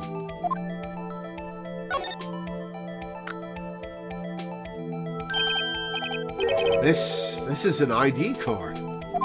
Sergeant Bruce Goodman, ID number 5842189. Bruce Goodman, huh? Well, he was a good man, I guess. See? Well, isn't scientific investigation useful? I guess. I don't see what science has to do with it. Goodman's ID added to the court record. Let's be sure to examine every piece of evidence we find. I guess I've got to be on my toes from now on.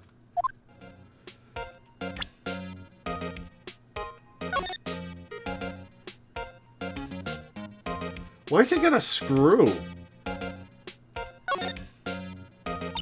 So this is what the back of the badge looks like.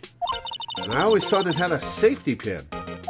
Each badge has a number carved into it. That way you can tell which attorney it belongs to. You mean you couldn't lend your badge to anyone? No, I'd be found out right away. Well, that's no fun.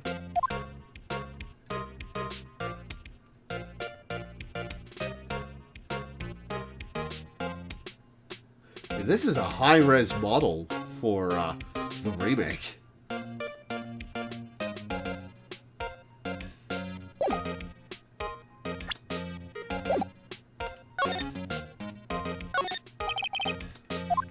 can't examine this? That's weird. This is where the cars leave the lot. The arrow on the ground makes it look more like an entrance. What are you talking about? It's plainly an exit. Well, maybe it's both. Kind of a dual purpose? Aha! The theory of relativity? What? What? I forgot to write this down. Huh. Hey, Mr. Wright. Maybe you know, was Mr. Relativity German, or was he British? Mr. Relativity? Are you sure that was his name? It's Albert Einstein, you doofus.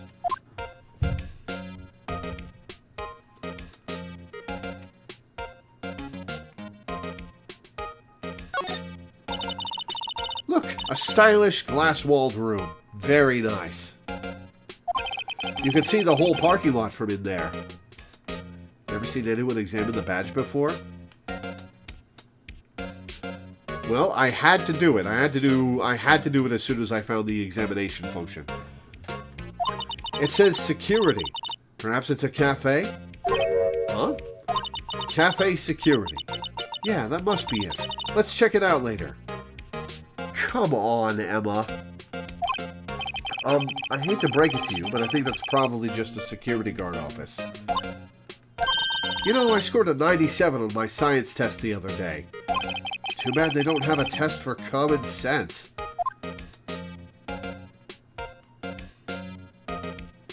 She is getting way ahead of herself. Look, a door! This must mean something. I'm not sure that doors mean anything. No, it won't open. A mysterious lock. I fail to see what's mysterious about it. Mr. Wright, you need to learn to enjoy life more. Let's finish our investigation first, shall we? So, we have already taken evidence from the crime scene. We should be in so much trouble. Aha! A ladder! That's a step ladder. What's the difference? In scientific terms, please. Scientific, huh? Look at the basic nature of things, Mr. Wright. This all seems so horribly familiar somehow. I want to examine that. What is that? This wall is in our way. It's got a faucet for water. Wait, I know. This wall is merely a facade, hiding the truth. This is no wall, but a water tank. I fail to see how it makes any difference either way. An oil drum. Looks like it's filled with water. It's heavy. I can't even budge it. Yeah, water's pretty heavy, Emma. The drum over here is on its side. Wait, I know. I'll hide in here and do a stakeout. I think you'll probably just get arrested. In fact, you may not even have to hide in the drum to get arrested. What? I'm not suspicious. I hate to say it, but she's kind of annoying.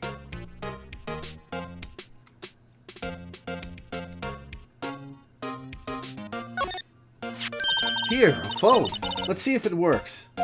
Hey, don't touch stuff we don't need to be touching. I can't hear anything. My ears. No, my ears. Maybe it's due to the barometric pressure. What is she babbling about? Hey, what did you just say? See, you can hear just fine. The phone's broken.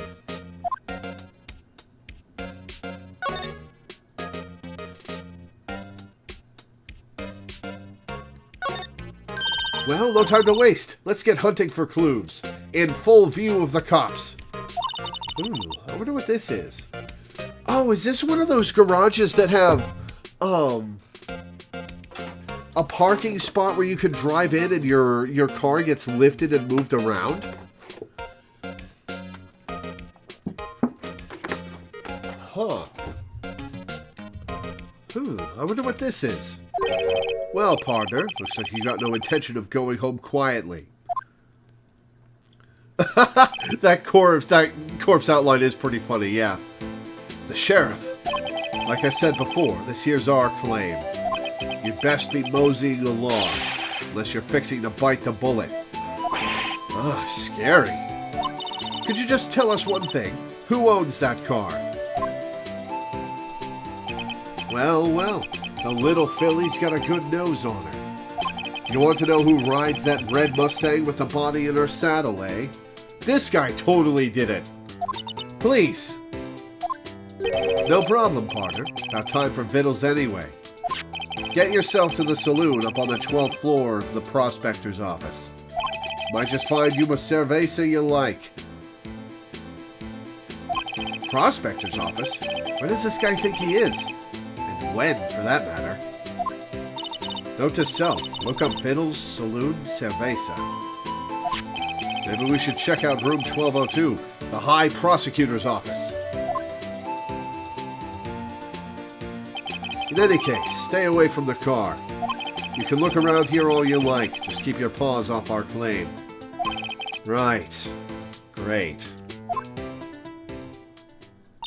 Great! Maybe there are some clues around here, Mr. Wright. Let's check it out. Excuse me? Were you two all set? Us?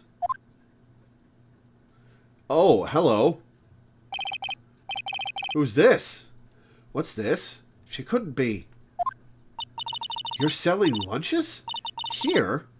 This is a crime scene. Hello. Half and half, was it? Oh, thanks. And you, sir? Yes? Oh, it's Lotta's theme. Some crunchy goodness coming at you.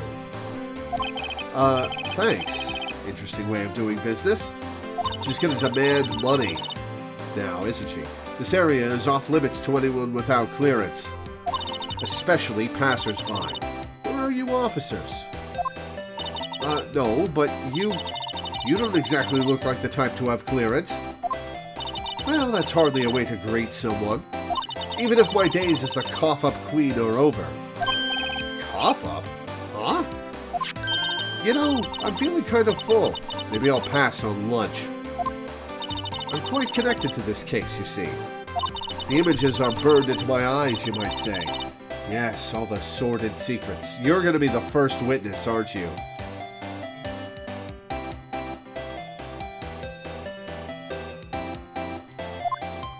Secrets? You are, dear me, you are a slow one, aren't you? I'm referring to the murder, the stabbing of that detective. What? Wait to turn off the text box for a second. The text box kind of blocks off the good sprite. I'm seeing the sprite in between text boxes, and it's not that interesting. She's just carrying a bunch of oh, what are they called? Oh, what's the name of the boxed lunch? Hang on. Oh, I had it in my head, and then I lost it as soon as I tried to... Bento, that's the one. Bento boxes. A witness clearly saw me committing the crime. You mean you're the witness my sister was talking about? Please, cough up queen, tell us what happened.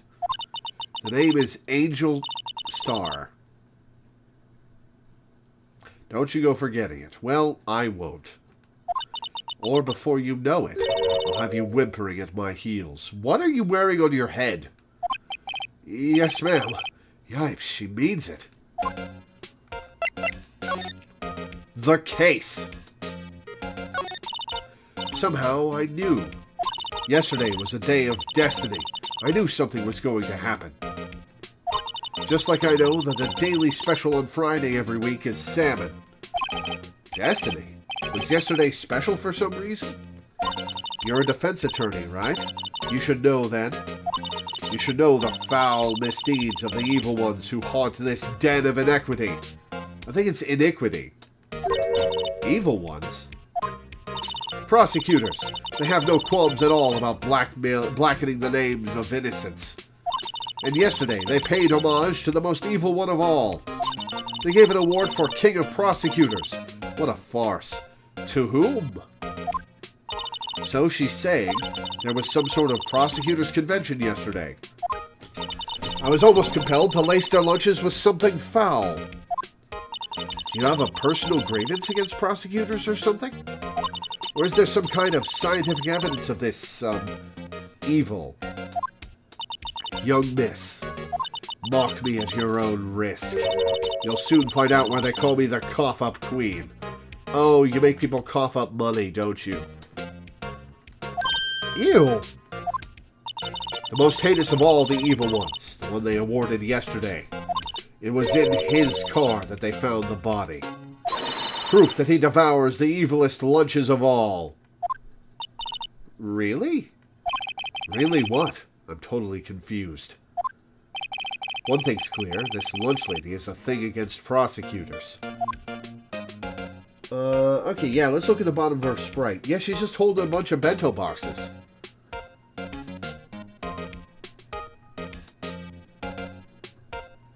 I don't know why you wanted me to look at the sprite so badly. What you witnessed. So, what exactly was it that you witnessed, Miss Starr? It was a fascinating spectacle, to be sure. I now feel I know what they say when they talk about a woman's wrath.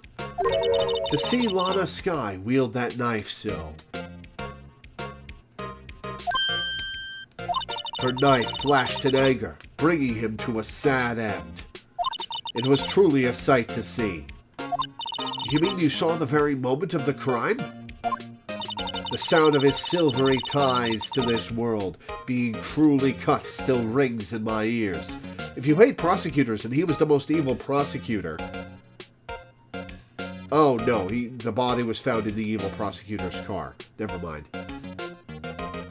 And the rhythmic beat of Lana Skye's knife. Wait a second, you know Lana Skye? Of course. It's quite a feat becoming chief prosecutor. Oh, she's got her own face on it. That's funny. How many lunchboxes of sin did she pack to make that journey, I wonder? She always travels light.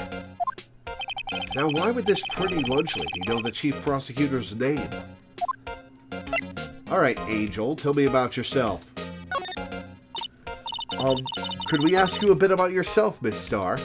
I come here every day to sell lunches. I import only the freshest and best from the Far East. For some reason, the box lunches are a hit here. Why not make the lunches here rather than import them? Did you say something? No. Only true connoisseurs can understand. The kind you can only tell someone who has tried General Tso's Trilobite lunch set. Never mind. You win. I don't even want to appreciate part of a Trilobite's flavor. Anyway, I come here every day to sell lunches. My boyfriend works in the security room here at the prosecutor's office. Your boyfriend? See the security room over there? The glass-walled booth? I sell my lunches, and, since I'm here anyway, I drop in to see him. Since you're here anyway, I guess selling lunches is more important than romance. Talking about these sprites where she presents specific lunchboxes where they were cut off. I did get a sight of the fish there. So, to scientifically analyze the data available so far, you, Miss Starr, are a lunch vendor with an ulterior motive for coming here. Useful analysis. Not. Alright, prosecutor's office. Did you have a bad experience with a prosecutor, Miss Starr? I sense some hostility. Hostility? Perhaps. Prosecutors are all alike. The bigger they get, the worse they smell. Kind of like 10-day-old clams in the chowder. Wonder if Miss Starr was involved in some sort of legal trouble in the past? That'd be a sure cause of food poisoning. Scientifically speaking, of course. I mean, now you're talking cough up, Queen. I thought she was just a lunch vendor, but now I'm not so sure.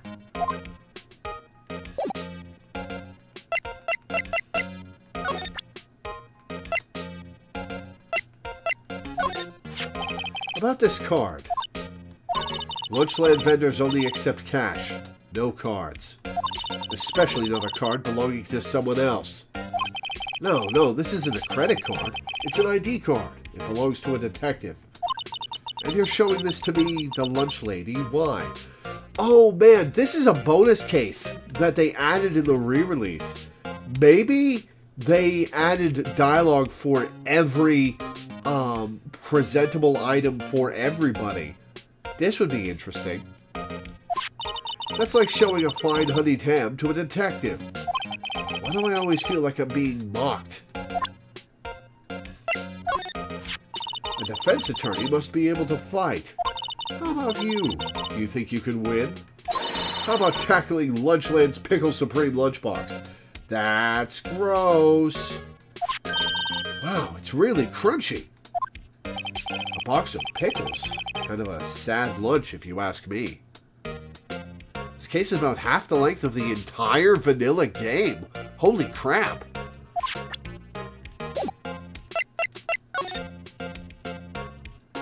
Why can't I look over at the car anymore? I guess I just can't. Alright.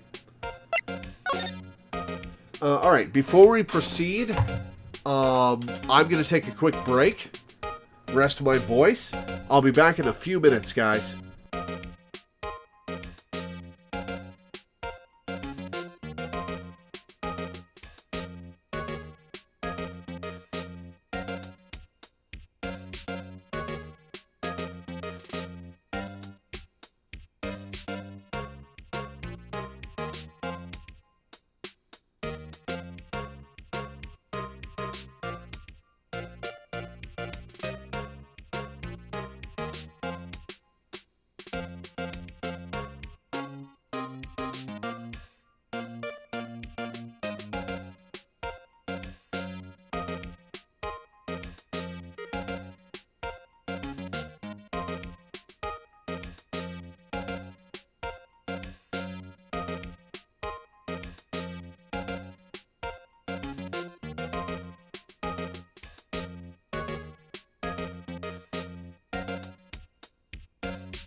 Alright, I'm back.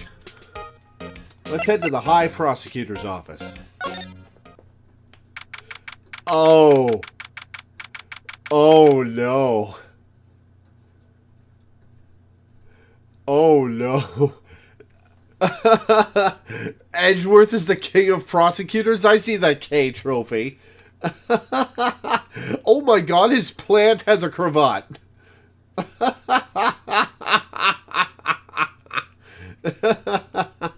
Oh no.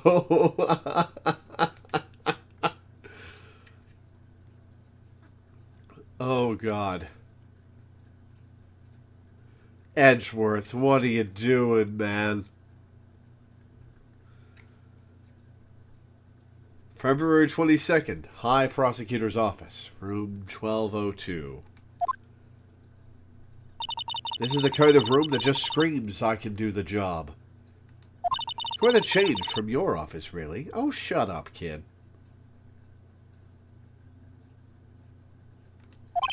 Thanks. Look, there's a trophy or something here. Oh, the trophy is a broken shield because he beats defense attorneys. Oh, that's actually very clever. A trophy? What, that shield? It takes real nerve to display stuff like this. Whoever's office this is, they must be a real stuck-up jerk. Phoenix Wright. You never tire of prying into other people's business, do you? That voice. Hell yeah! Long time no see, Edgeworth.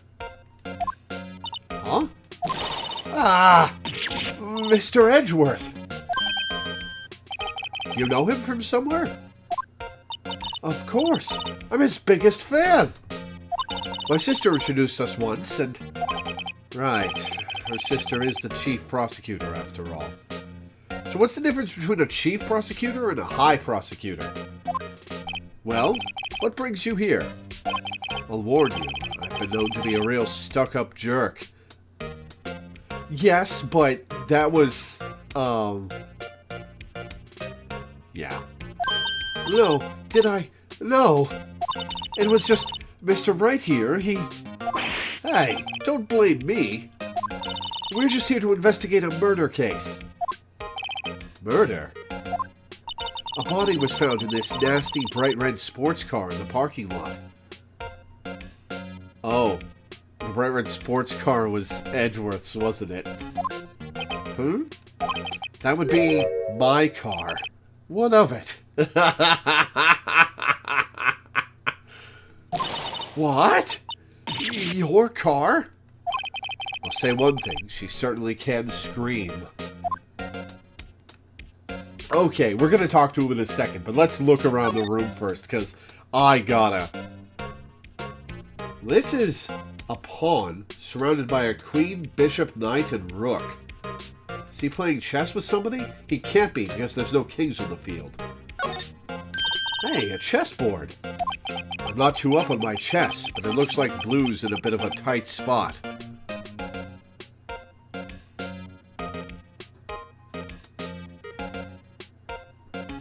The chief is in charge of managing the prosecutors, and the high is the most talented prosecutor outside of that. Gotcha. The red knights have surrounded the blue pawn. Huh?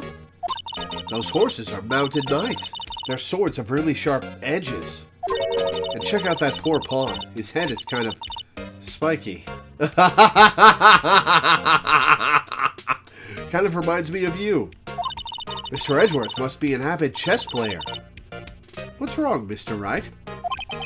Edges surrounding a pawn with spiky hair. That's nothing. Sore loser, yep.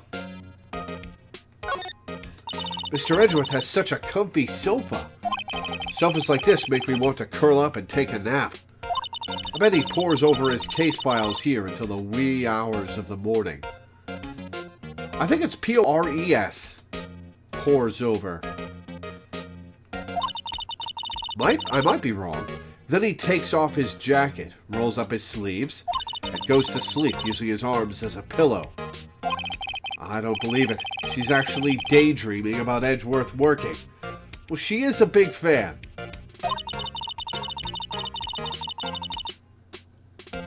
I bet in the morning he has sofa hair, little creases in his cheek from the seams.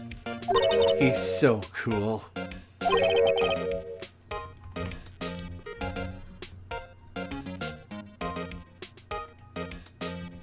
Hang on. Oh, that's so cool! So cool!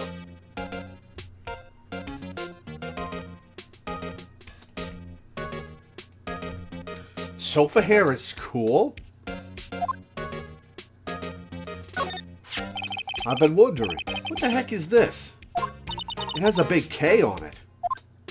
Those prosecutors. Huh? What's that? It's the King of Prosecutors trophy. King of Prosecutors? It's a great honor. They send that shield to the best prosecutor each year. What? So?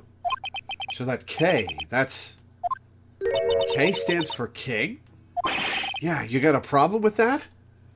Well, Phoenix must feel good knowing he beat the King of Prosecutors twice.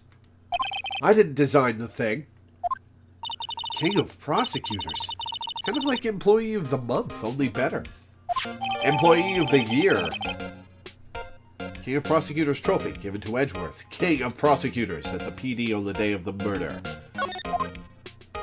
Oh, I can examine it again. So that's the King of Prosecutors shield, huh? Well done, Edgeworth. You must be proud to be the King of Prosecutors. Congratulations, King of Prosecutors! Please stop saying that. That still doesn't explain one thing. Why is the tip of this shield broken off? Was it the murder weapon, or is that just intentional because prosecutors break the shields of the defense? Wow, this jacket is even lacier than his usual ones. This must be his lucky trial jacket. Lucky jacket, right. I've never seen him wear it, even at trials. I'm sure there's a story behind why it's in a frame.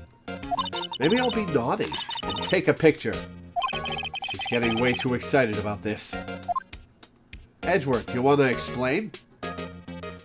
Alright, no, I don't care about the framed outfit. I want to know why your plant has a cravat. My, what an amazing bouquet. Just right for Mr. Edgeworth. No kidding. Hey, there's a card on it. Back from the dead. Wendy. Oh no, she's back. Wendy? I've heard that name somewhere before. And beside it, a giant steel samurai.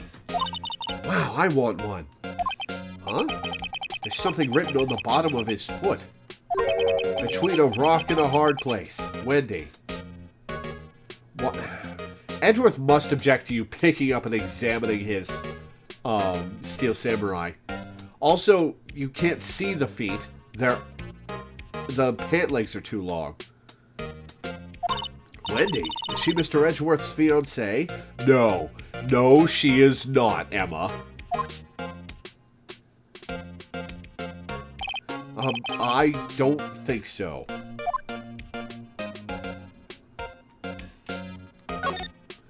Ooh, cute! What a pretty tea set. I go more for the instant tea bags myself. Amazing! The drawer below is filled with packets of tea leaves. They're all sorted by place of origin and flavor. Yeah, that sounds like Edgeworth. Look at this royal blend. What an exquisitely splendid concoction. There's such a thing as taking a hobby too far. Whoa, these are all case files? They're stacked up to the ceiling. There's even a ladder. Odd. I thought Edgeworth wasn't good with heights.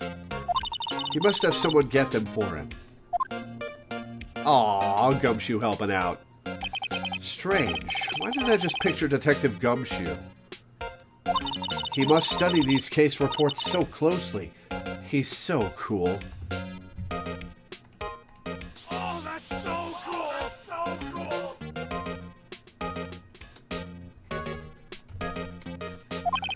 You wouldn't say that if you saw him sweating bullets up on that ladder. Is there anything else to examine in here besides the desk? How about the comfy chair? A work desk. It's quite tidy, as one might expect. What a nice desk. Easy to use and easy on the eyes. It's polished so well I can see my own reflection. By Gumshoe, of course. Strange. Why did I just picture Detective Gumshoe? Again.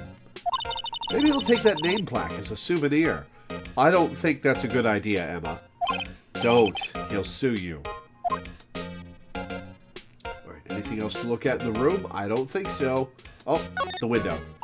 Whoa, what a view! It must be nice to have an office on the 12th floor. I guess you would feel important.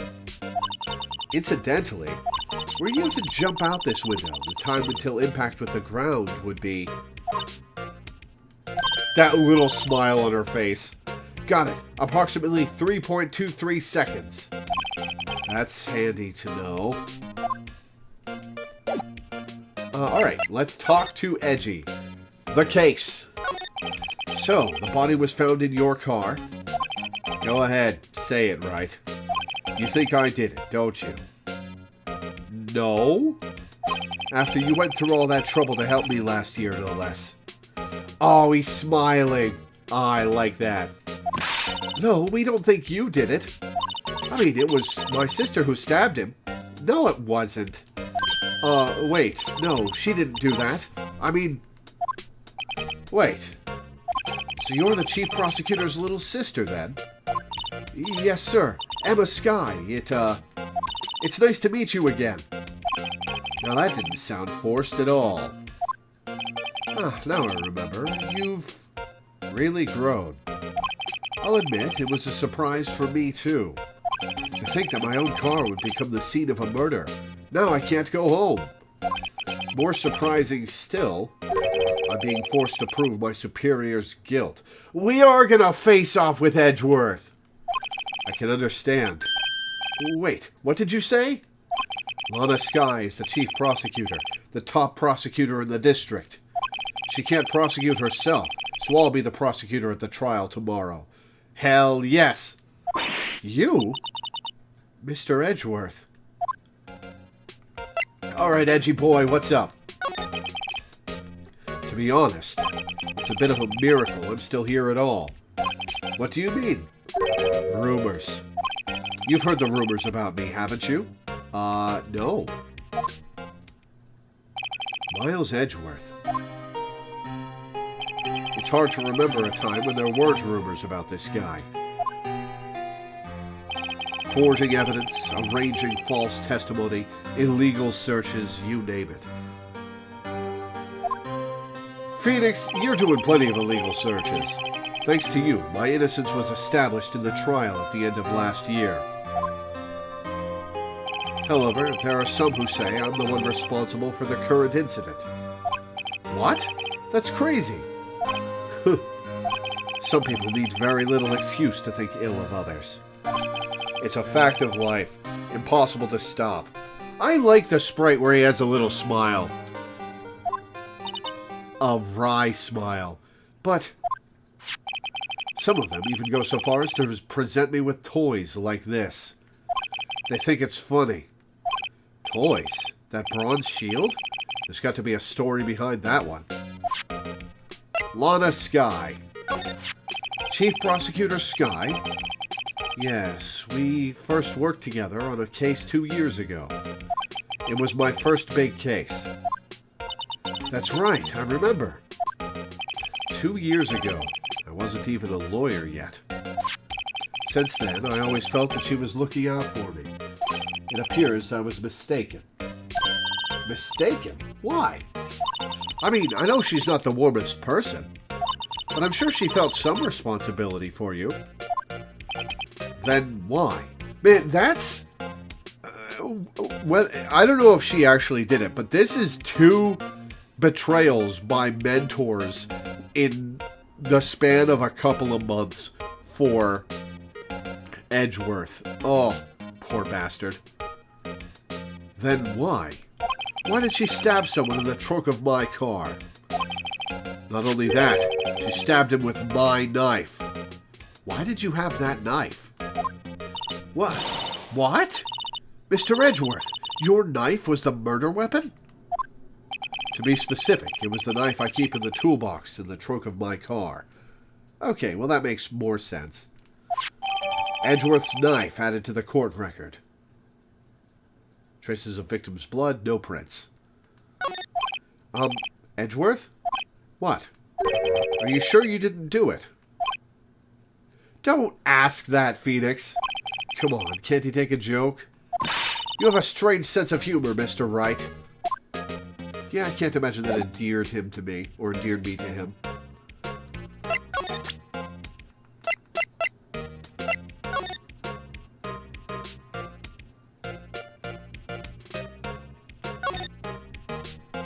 Hey, check it out. There's a metal plate here with a list of all the past kings, I bet.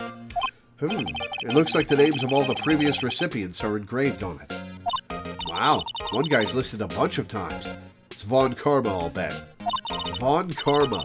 I guess he must be a foreigner? Yeah, that's probably it. Well, wherever he's from, he must have been an amazing prosecutor. Actually, he was kind of a shit lawyer. He just got by on bullying and coached testimony. I'd like to meet this Mr. Von Karma sometime. Well, that'll be a little hard, Emma. When she says it, his name does have a kind of a ring to it.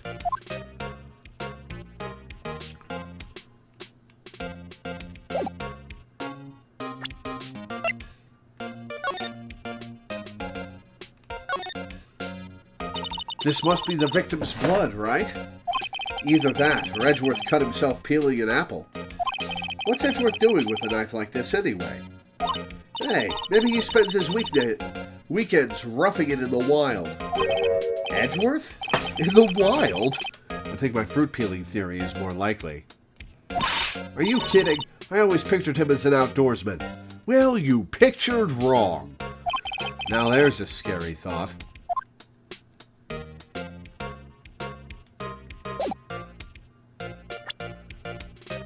Alright, we're gonna present our prosecutor's badge. I once dreamed of being a defense attorney, a long time ago. What? You wanted to be a defense attorney, Mr. Edgeworth? Yet my path is laid out clearly before me. I have no time to reflect on what might have been. You could always go back and try being a defense attorney. You are pretty skilled. Say, Edgeworth, I was wondering about this. Mr. Wright. Huh? What? Are you sure you should be showing that to Mr. Edgeworth? Oh, he'll take it for sure, won't he? I wish I could be on the same side as Mr. Edgeworth. But then my sister would be found guilty. If she sighs any deeper, I'm going to start getting depressed. Alright. Talked to him about everything. We've examined everything. Where else can we go?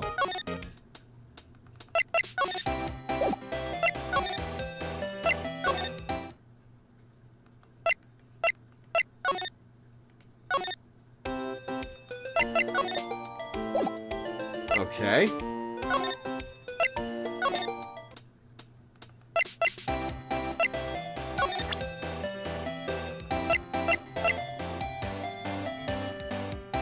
Huh.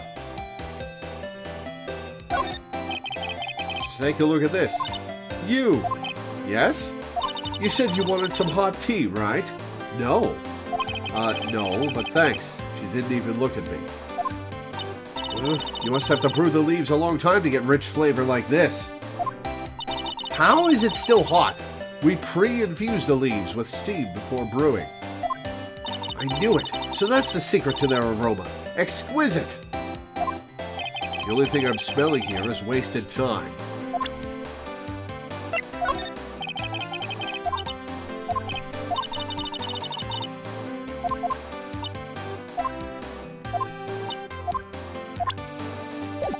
Okay. I can't slide back. guess I have to do more stuff in the High Prosecutor's office? It's against my policy to discuss evidence with the defense. Especially with you. He doesn't like you much, does he, Mr. Wright? It's more complicated than that. With Edgeworth, it's never personal. It's all about winning tomorrow. So, basically, this says you were the best of the best last year, huh? You can take that foolish grin elsewhere, Wright. I know you beat me twice. I lost a day of work to receive that travesty. Huh? Why's that? I had to go to the police department to receive that broken shield. The police department? Yes, right next to the police station downtown.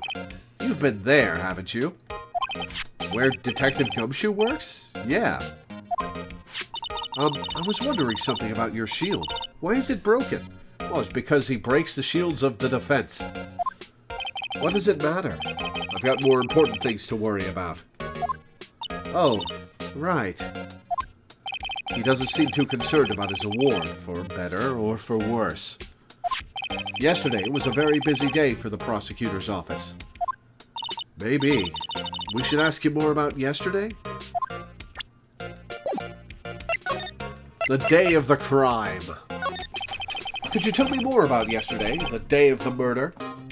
Yesterday was the annual cleaning day at the prosecutor's office. Cleaning day? Working with the police department, we sort and file all evidence for solved cases. We call it evidence transferal. There are 2 R's in transferal, Edgeworth. Wiping your hands of old cases, in other words. Oh, and another thing. A ceremony was held at the police department. There's an annual review and awards for outstanding police officers and prosecutors. And that's when you got the shield? I was at the police department yesterday afternoon. I got back here at 5:12. That's very precise. People like myself and Mr. Edgeworth pride ourselves on our precision, Mr. Wright. All right, what time did you show up at my office, Emma? No, I place little faith in my memory. The only thing I trust is solid evidence. Edgeworth's parking stub added to the court record. This is the parking stub from the underground lot. The murder took place around 5:15. So he left the parking garage and immediately the guy got murdered and stuffed in his trunk. So the murder happened right after you got back.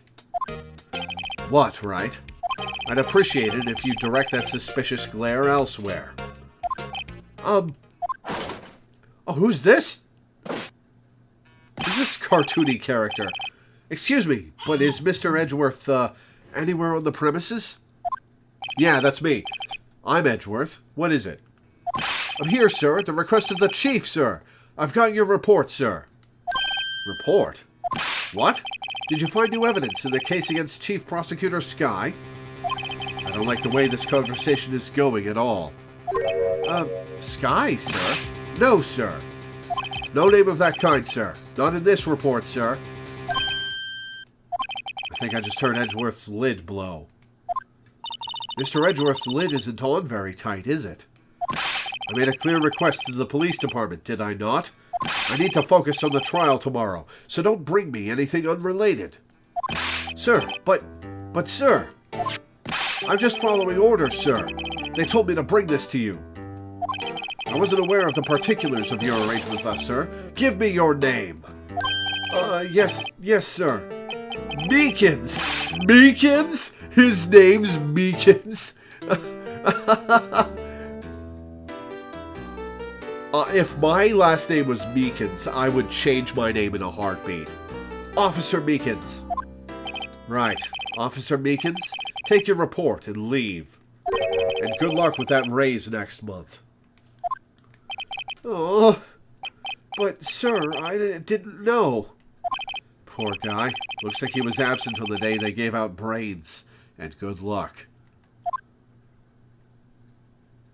Oh, wait. His hand was bandaged up. Hang on.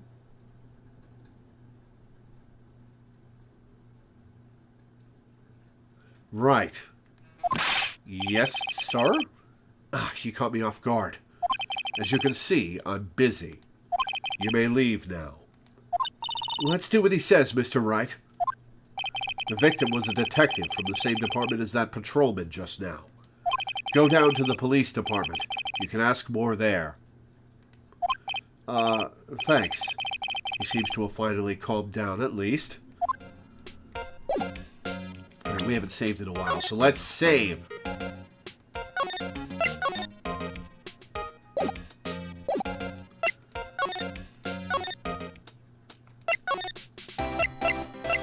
Police department.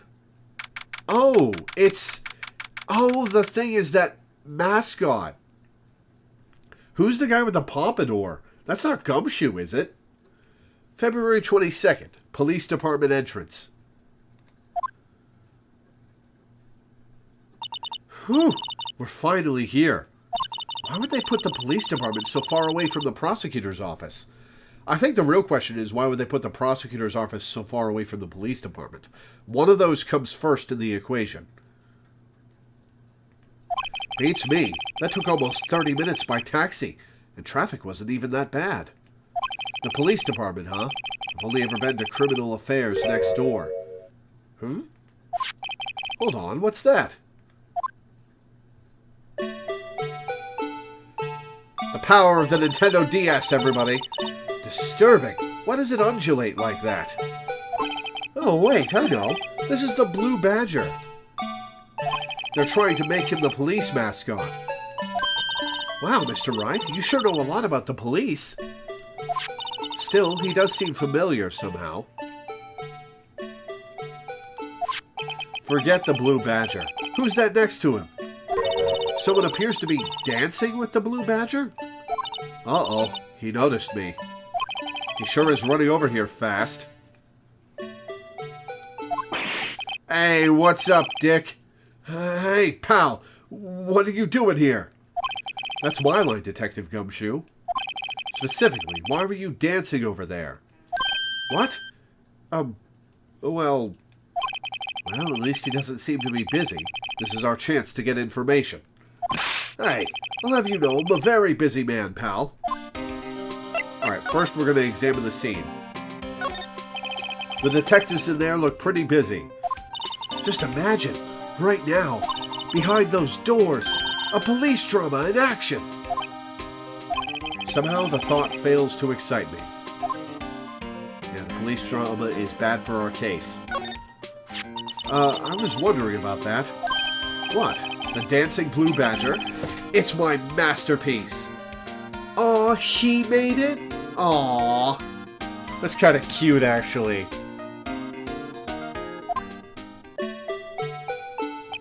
You made this, Detective Gumshoe? The chief threw together some designs, and I just did my thing, pal. Nice work.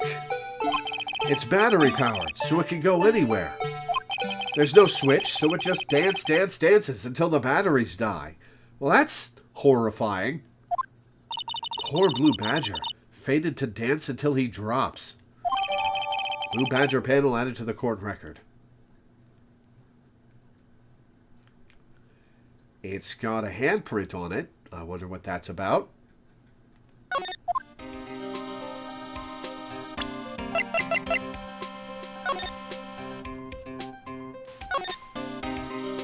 Miles Edgeworth, 1712.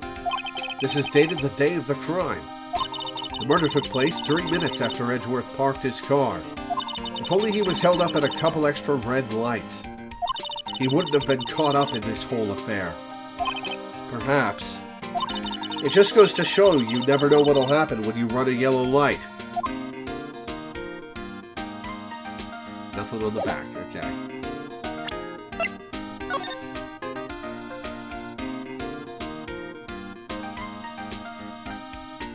Okay, I can't examine this.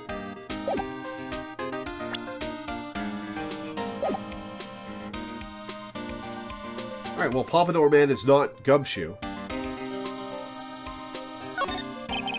Look, that patrolman is saluting the other guy. He must be a detective. And then I said, hey, you do that. Your soup will get cold, buddy. That's hilarious, sir. I laughed so hard I cried. I guess he wasn't saluting. He was wiping tears from his eyes. They make a good pair. I ship it. I always get excited when I come to a police station. Why is that? Well, she wants to be a cop, Phoenix. It just feels like I've jumped into a movie. Huh? You know, with all the police and criminals. Well, I don't know if this is all that exciting. Sure it is. Look at those two officers over there. They're probably talking about the latest bust. Funny, I thought they were talking about the weather. Let's examine the car. Mr. Wright, do you know why patrol cars are painted black and white? No idea. Why? Well, I think they're designed after a panda. A panda? Not that I have scientific proof. It's just a theory. A game theory. Do you mind me asking how you came up with that theory? Simple visuals, Phoenix. It was when I was on a school trip. I saw a patrol car and it came to me. She doesn't want to be a cop per se. She wants to be a crime scene investigator. Well, that's a subset of cop. We had just been at the zoo, see? What about zebras? Or did they not have those at your zoo? Oh, we don't get to hear her reaction to the zebra line. The banner here is announcing the crime-fighting campaign. Nice slogan. I wonder if they'll be selling fingerprinting sets. I don't think it's that kind of campaign. What family wouldn't want a set at home? Plenty of families, Emma. Your family's kind of weird. It's good for finding out who snuck into the cookie jar. Emma. Living with your sister, the chief prosecutor, has warped your sense of how things work in a normal family. I think most families can figure that out without the extra help. Is this message board a thing? Yes, it is. The usual wanted posters are hanging up on the bulletin board here. Do you know this face? If you do, dial 911. What's the equivalent of 911 in Japan? You know, Mr. Wright, I've always thought it was kind of funny. I've never seen anyone who looked like the people in these posters. They hardly even look human. She has a point. Alright, now we can talk to Gumshoe. The case. I'll give you one word of advice, pal. You'd better not agree to defend the suspect in this case. That's way more than one word. The number in Japan is 110. Ah, cool. Why not? Huh? Well, it's just that the chief prosecutor has confessed to the crime. 110 for police, or 119 for ambulance or fire. Cool. She says she summoned the detective to the prosecutor's office and she killed him. But what if she's not telling the truth? Yes, well, no. Come on, pal, there's plenty of evidence against her. There's no prints on the knife. But what if the evidence was faked? Hey, pal, can I speak to you for a second? Huh? Me? Why is this little girl so peeved at me? Well, it's her sister. She's a relative of the suspect. She's Lana Sky's sister. Whoa, the chief prosecutor's little sister? Just please investigate this case carefully, okay? Scientifically. Yes, sir. Oh, by the way, you might want to keep your voices down. You don't want to be overheard using words like faked. Huh? It's a sensitive issue with us these days. The investigation. Well, you should be sensitive about it, Gumshoe. Alright, the investigation. So, what are you doing here, Detective Gumshoe? Me? Oh, well, nothing, really. They kicked me out of criminal affairs. What? Why? Detective Gumshoe, what did you do this time? What do you mean this time? I was just about to ask that. Then what happened? I know things are busy right now. I mean, with my sister's case and all. It's true, we've never had a chief prosecutor murder anyone before. Only the highest-ranked people are being led into criminal affairs now. The lowest-ranking guy in there is our chief of detectives. They're not letting any of us rank-and-file detectives in at all. Okay, so you're not in trouble, you're just not invited. Okay, that's a relief. None of you? I know this is an important trial, but isn't that a little odd? So anyway, I thought I'd spend the day getting the Badger Dance down pat. Isn't there anything else you could be doing? The chief of police himself is directing this investigation, pal. An Officer Marshall was assigned to the underground parking lot. Officer Marshall? Now that I think about it, Emma did seem to know that Marshall guy. A patrolman in charge of a crime scene. It's unheard of, pal.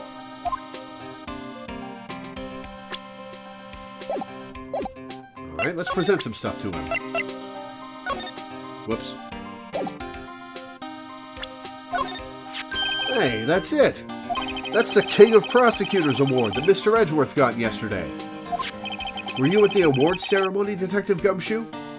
Of course, pal. I got an award for diligence myself. Congratulations. I was wondering, why is the award a shield? It's a broken shield because the prosecutors break the shields of defense attorneys.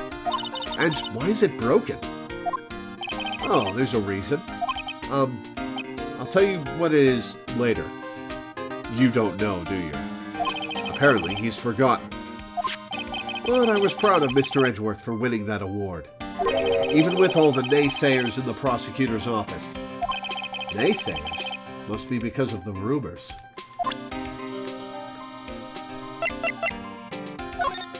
As a detective, I have to keep my mouth shut on that one. I know better than to go blabbing on about things I don't know. You know plenty about the Blue Badger. No, I wouldn't want you to do that either. Good. Why do you not know anything about the Blue Badger? Found in Mr. Edgeworth's car, stabbed with Mr. Edgeworth's knife, huh? What would drive Chief Prosecutor Skye to do such a thing? Wait, I didn't mean... I mean, sure, of course someone else really did it. Someone who must have a grudge against Mr. Edgeworth. The car and the knife do seem a little too well organized to be a coincidence. Poor Mr. Edgeworth. What could have happened? We have to find out a little more about what's going on with Edgeworth.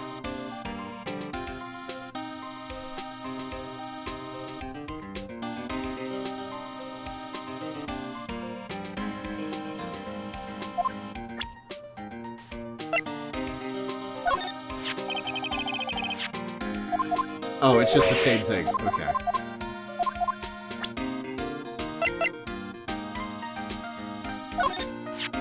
Detective Gumshoe, what can you tell me about this? Huh? Hey, pal, this is a detective's ID card. You can't just keep that. You have to turn it in to the police. It's people like you that get me into so much trouble all the time. Meaning Detective Gumshoe must drop his card a lot. Let's see. Bruce Goodman. Goodman? Sounds familiar. Is it the dead detective? Nah, my mistake. Didn't you work together with him in criminal affairs? Oh, now I remember.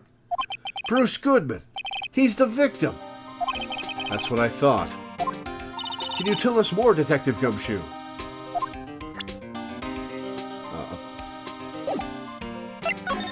Bruce Goodman. So, this ID card belonged to the victim. He was a detective, like myself.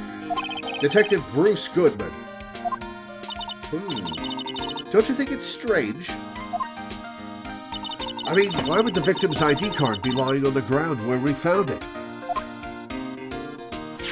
Well, Detective Goodman should have been at the police department yesterday. There was an evidence transferal for a case he handled 2 years ago.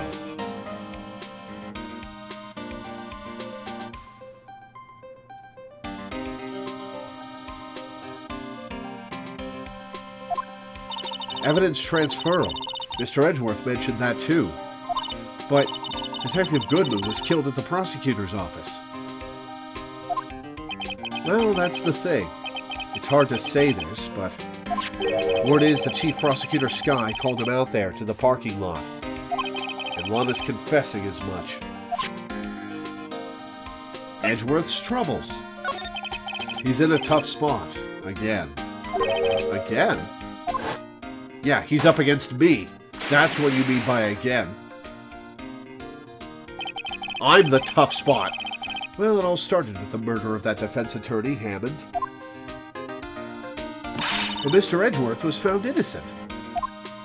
Listen, pal, there have always been rumors about Mr. Edgeworth. Forging evidence, making deals with witnesses. Nothing outright, but there were always whispered rumors. Ever since he was accused of murder, no one's whispering. They're practically shouting. But there's no evidence against him. Well, Mr. Edgeworth has always had unusually strong ties to the department higher-ups. It's only natural that people would be suspicious. I had no idea he was under the gun. Anyway, this latest case has started a new rumor. People say the only reason he took this case is because he's aiming for the chief prosecutor position himself. I guess that rumor makes sense. What? But I know the truth, pal. Nobody wants to be the one who has to prosecute the chief prosecutor. Mr. Edgeworth is biting the bullet on this one. He's doing this for all of us. And that's all I know about that. I'm not officially on the case, you know. Thank you. Why aren't you handling the case, Detective Gumshoe? We met the guy who is. What was his name? The guy in the parking lot. That'd be Officer Marshall. He was appointed directly by the Chief of Police, which is super suspicious. Officer Marshall? Is he some kind of Wild West sheriff or something? No, Jake Marshall's just a regular officer. From West L.A. For a moment there, I wasn't sure. Look, pal, let me try to make things a little easier for you. Show them this, and they'll let you examine the crime scene. Maybe. Letter of introduction from Detective Gumshoe, who wrote it in seconds. I'll be surprised if this gets us anywhere. Just act like you're supposed to be there, and nobody will look at you twice, pal.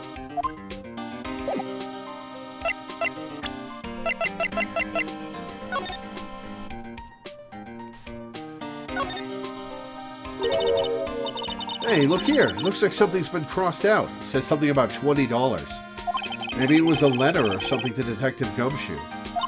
Let's see. Annual bonus, $20. Oh, that poor bastard. I think a couple zeros are missing. No, that sounds about right. At least in that detective's case. Maybe I should rethink my career as an investigator. I do feel for Detective Gumshoe.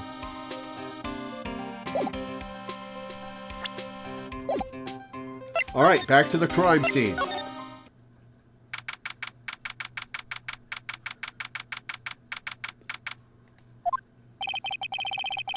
Looks like the investigation is still going. Hang on, let me take my meds.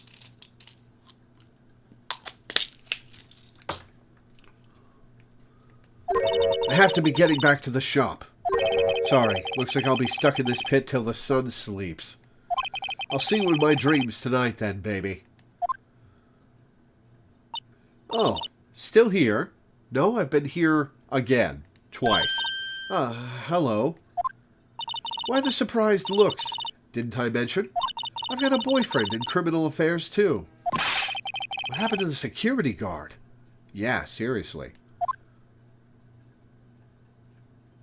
Hey, what's wrong, Bambina?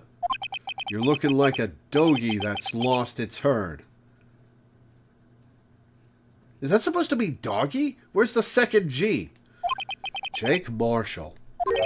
Strange guy to put in charge of a crime scene. Alright, well, we're going to present our letter of introduction. Would you mind reading this for me? What's this? I warn you, fan letters to me go right in the spittoon.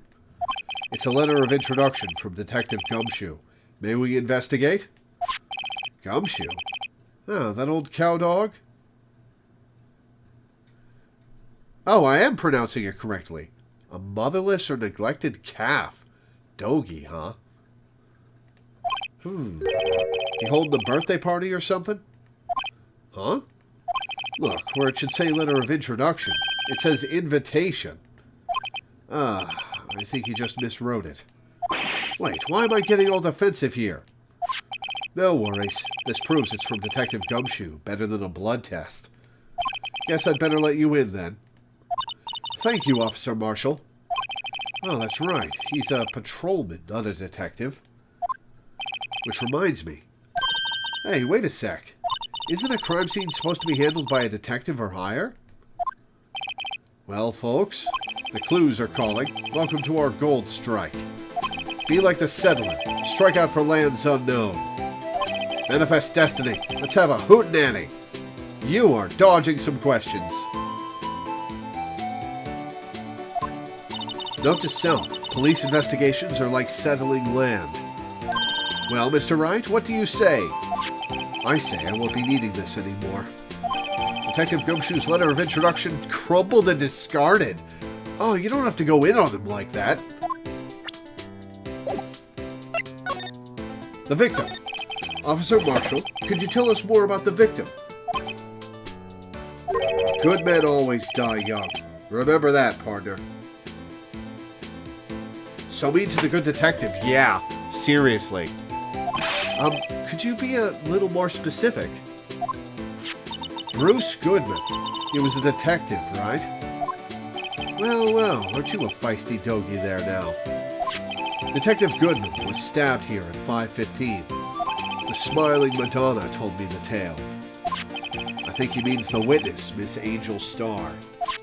One stab to the chest. A fine piece of work. This here's the autopsy report. Goodman's autopsy report added to the court record. Was my sister involved with the victim in any way? Funny you should mention that, Bambina. Chief Prosecutor Skye and Detective Goodman had nothing in common at all. Nothing in common? They apparently worked together on a case a few years back, so there's no motive. Goodman wasn't a particularly gifted detective. That's one reason why he didn't do much work with the chief prospector. But my sister called the victim here on the day of the murder, right? Here, to this parking lot? Oh, I bet the broken phone is going to be evidence. So it seems, like calling an unarmed man to a shootout at high noon. Marshall, I don't mean any offense, but Officer Marshall, you're a patrolman, right? Not a detective? You calling me out? I shoot you for that in Texas. You're not even from Texas. Huh? I was one of them fancy shoot detectives till 2 years ago, to tell you the truth. Okay, look. You either use TILL or apostrophe TIL. You don't get to use both. They've swapped back and forth. Oh, really? Now he tells me. But you're a patrolman now, so how can you be in charge of a crime scene? Nothing gets by you, does it, Bambina? So, why are you in charge? No reason. We're just short on hands right now. I'm keeping an eye out in the meantime. You're explicitly not short on hands. A lot of the detectives have been frozen out. That's odd, though. Detective Gumshoe was saying he had nothing to do. Nothing important, at least. He's nothing but a sad old cow dog that can't find his tail. Maybe it's because he runs with that Edgeworth, eh? Edgeworth? That cow dog's been kicked out of this cattle run by order of the chief of police. Just, you don't realize it yet. Detective Gumshoe kicked out of the investigation? Why'd you accept his letter of introduction, then? Alright, let's examine the phone again. Okay. Nothing doing there. This appears to be the car where the body was found. It looks like the lock on the trunk is busted. The crime took place in the underground parking lot of the prosecutor's office. The body was found in the trunk of my subordinate's car. Quite a luxury car. It just screams I have money to burn. Well, lawyers get paid a lot if they're good. Yeah, prosecutors get the big bucks. This rope, is it? Yep, they laid it in the outline of the victim's body. So wait, the victim must have died when the killer closed the trunk on him. You've got to be the only person I know that would come to that conclusion. Watch as that's a vital clue later in the case. Is this a phone? This looks like a cell phone. It's massive. Scientific analysis would suggest this belonged to the victim. I can't think of anyone else it could belong to. What's so scientific about that? Should we check it out? Check it out. Right. Let's check it out. It's Meekin's phone.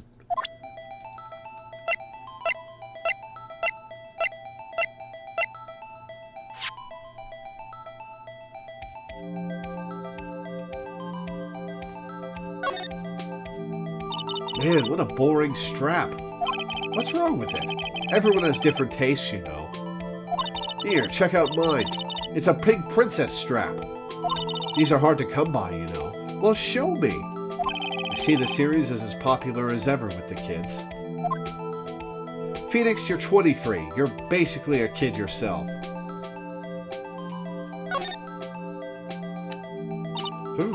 This phone's still on the redial screen. Ooh, redial? Mr. Wright? Most phones keep a record of all the calls you've made and received. You just press the blue button to display the last number you called. Convenient, isn't it? I'm surprised you didn't know about it. Sorry to disappoint you, but even I know about things like redial. Huh? Oh, I'm sorry. It's just, you never know with people from your generation.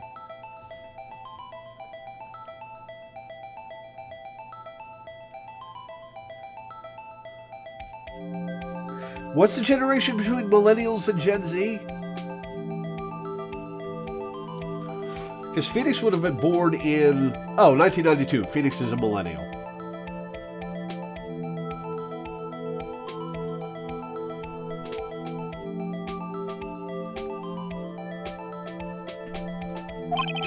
Whatever. Let's check this phone out.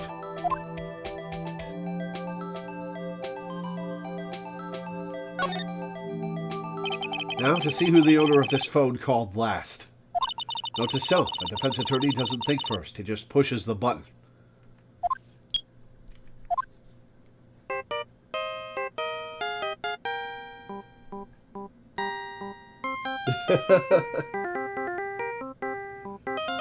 Oh, that's the Steel Samurai theme.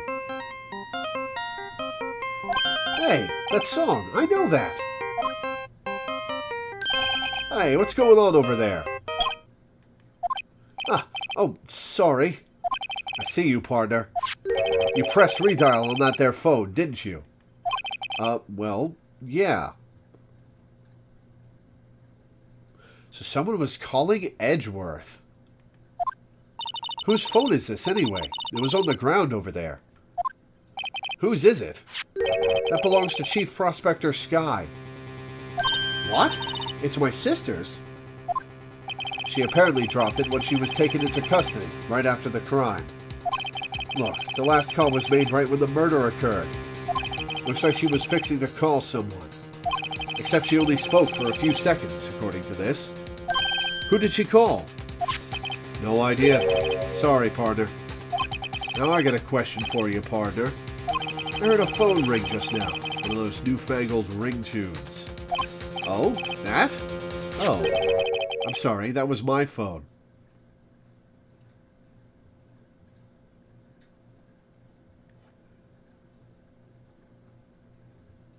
They were calling Phoenix. What? Your phone? Yeah, it's kind of strange, but someone called me right as we picked up the other phone. A wrong number. How dumb are you, Phoenix? I hope you're not lying. They shoot you for that in Texas, partner. Uh-oh, I've incited the wrath of the Lone Star Patrolman. Cell phone entered to the court record.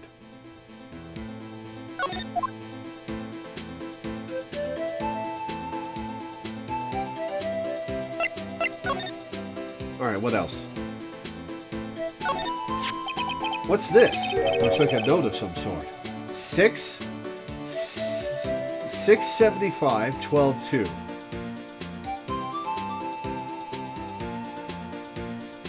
Look, something's written on it. Goodman, 675 12 2. Right.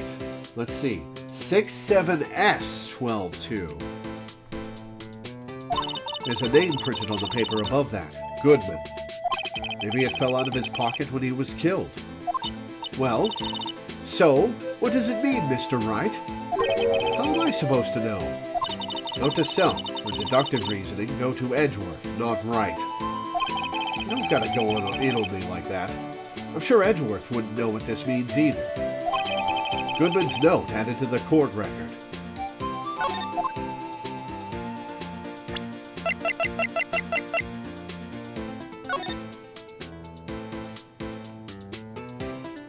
Okay, I can't examine it.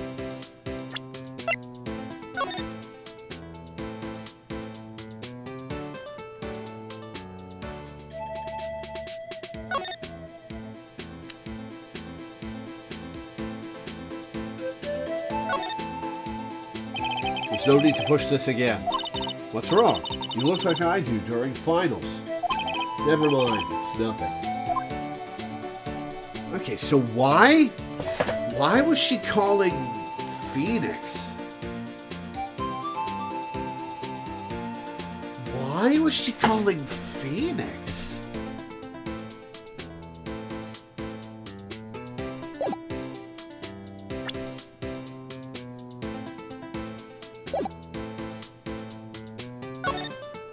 A block.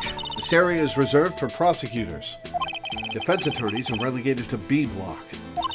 I dream of the day when I will be able to park my car here. You're not going to be a prosecutor, though. I'll go over to B block to buy my hamburgers from you, Mr. Wright. Wow, she does not have a lot of faith in him. I'm not planning on giving up my job that soon. Well, apparently, you'll forge some evidence eventually and have to give up the defense attorney job. God, that's so out of character for Phoenix. Why would they have that writing decision? B block is through there. That's where visitors park. I can see the Lunchland car over there, far in the distance. Hey, you're right. I like the cute design on the door. I can see a cartoon cow munching down on a juicy-looking steak, like a cannibal.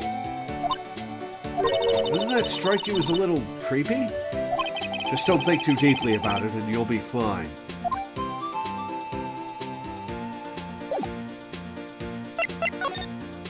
Alright, Lana Skye. So there's no connection between Detective Goodman and my sister. That's correct, but there's a gold mine of evidence against her. And the prospector tomorrow is none other than Edgeworth himself. I'm afraid your sister's fate is decided, Bambina. Many condolences. Well, they've said that before, but I've beaten Edgeworth twice. And I'll do it a third time. Officer Marshall. Yeah, Bambina? How can you say that? You and my sister, you weren't... Oh, were they lovers? Is there something between this cop and her sister that I don't know about? I apologize, Bambina. Something must have gotten to me. Maybe it's that dry wind that's a-blowing through the prospector's office. Dry wind or ill will. Someone's up to something here, but who? If she dated this guy, she has terrible taste in men. Office atmosphere. Suspicions about Mr. Edgeworth have been flying around for nearly 2 years now. Forged evidence and arranging testimonies, you mean? He was unbeatable because he did whatever it took to win. Unbeatable, that is, until he met you. The rumors are just rumors, aren't they? Glad I'm getting some recognition here, at least. These are prosecutors we're talking about. Evidence is everything to them. If you follow the rumors about Edgeworth to their source, you find one person. But they're off limits. Untouchable, you might say. Interesting. One person. Who? Hate to say this, but it's your sister, Bambina. Chief Prospector Lana Skye. What? My sister? Edgeworth couldn't rustle all those cattle by himself. Some people load their guns with bullets, people load them with deals. What, you say Edgeworth was making deals to win trials? Where there's gunshots, there's bound to be bullets. That's what the old-timers say. I don't think that's what the old-timers say, Marshal. There's a big old secret hidden around here somewhere. Everyone knows it. Is that why Detective Gumshoe was taken off the case? Did they target him because he was closest to Edgeworth? So, well, how are we doing, Mr. Wright? I guess we've got some clues. We have an autopsy report, a note from the victim, and a cell phone. So, you think we'll be okay? Well, the only thing still bothering me is that Lana is confessing to the crime. She says she did it. No problem. I can guarantee that she's not the criminal. Oh, by the way, Emma. Yes? I know that song your phone plays when it rings. What?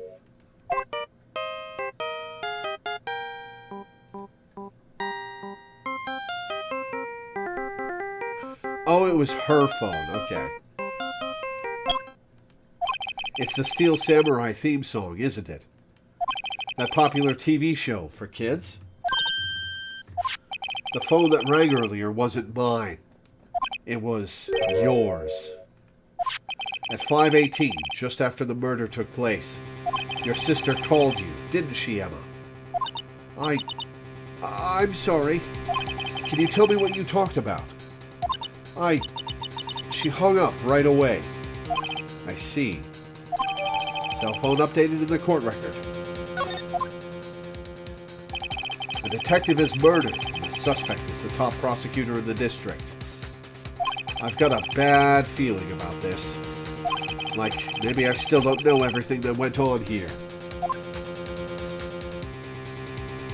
To be continued. That's the end of the day. All right. So, let's save.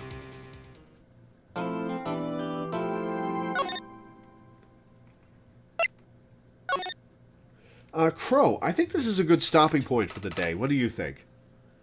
We'll do the trial next time.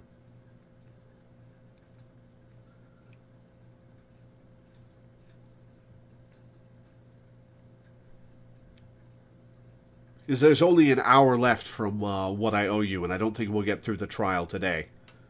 Agreed. Okay, yeah, good. I think this is an excellent stopping point. Alright, well, I'm intrigued by this fifth case.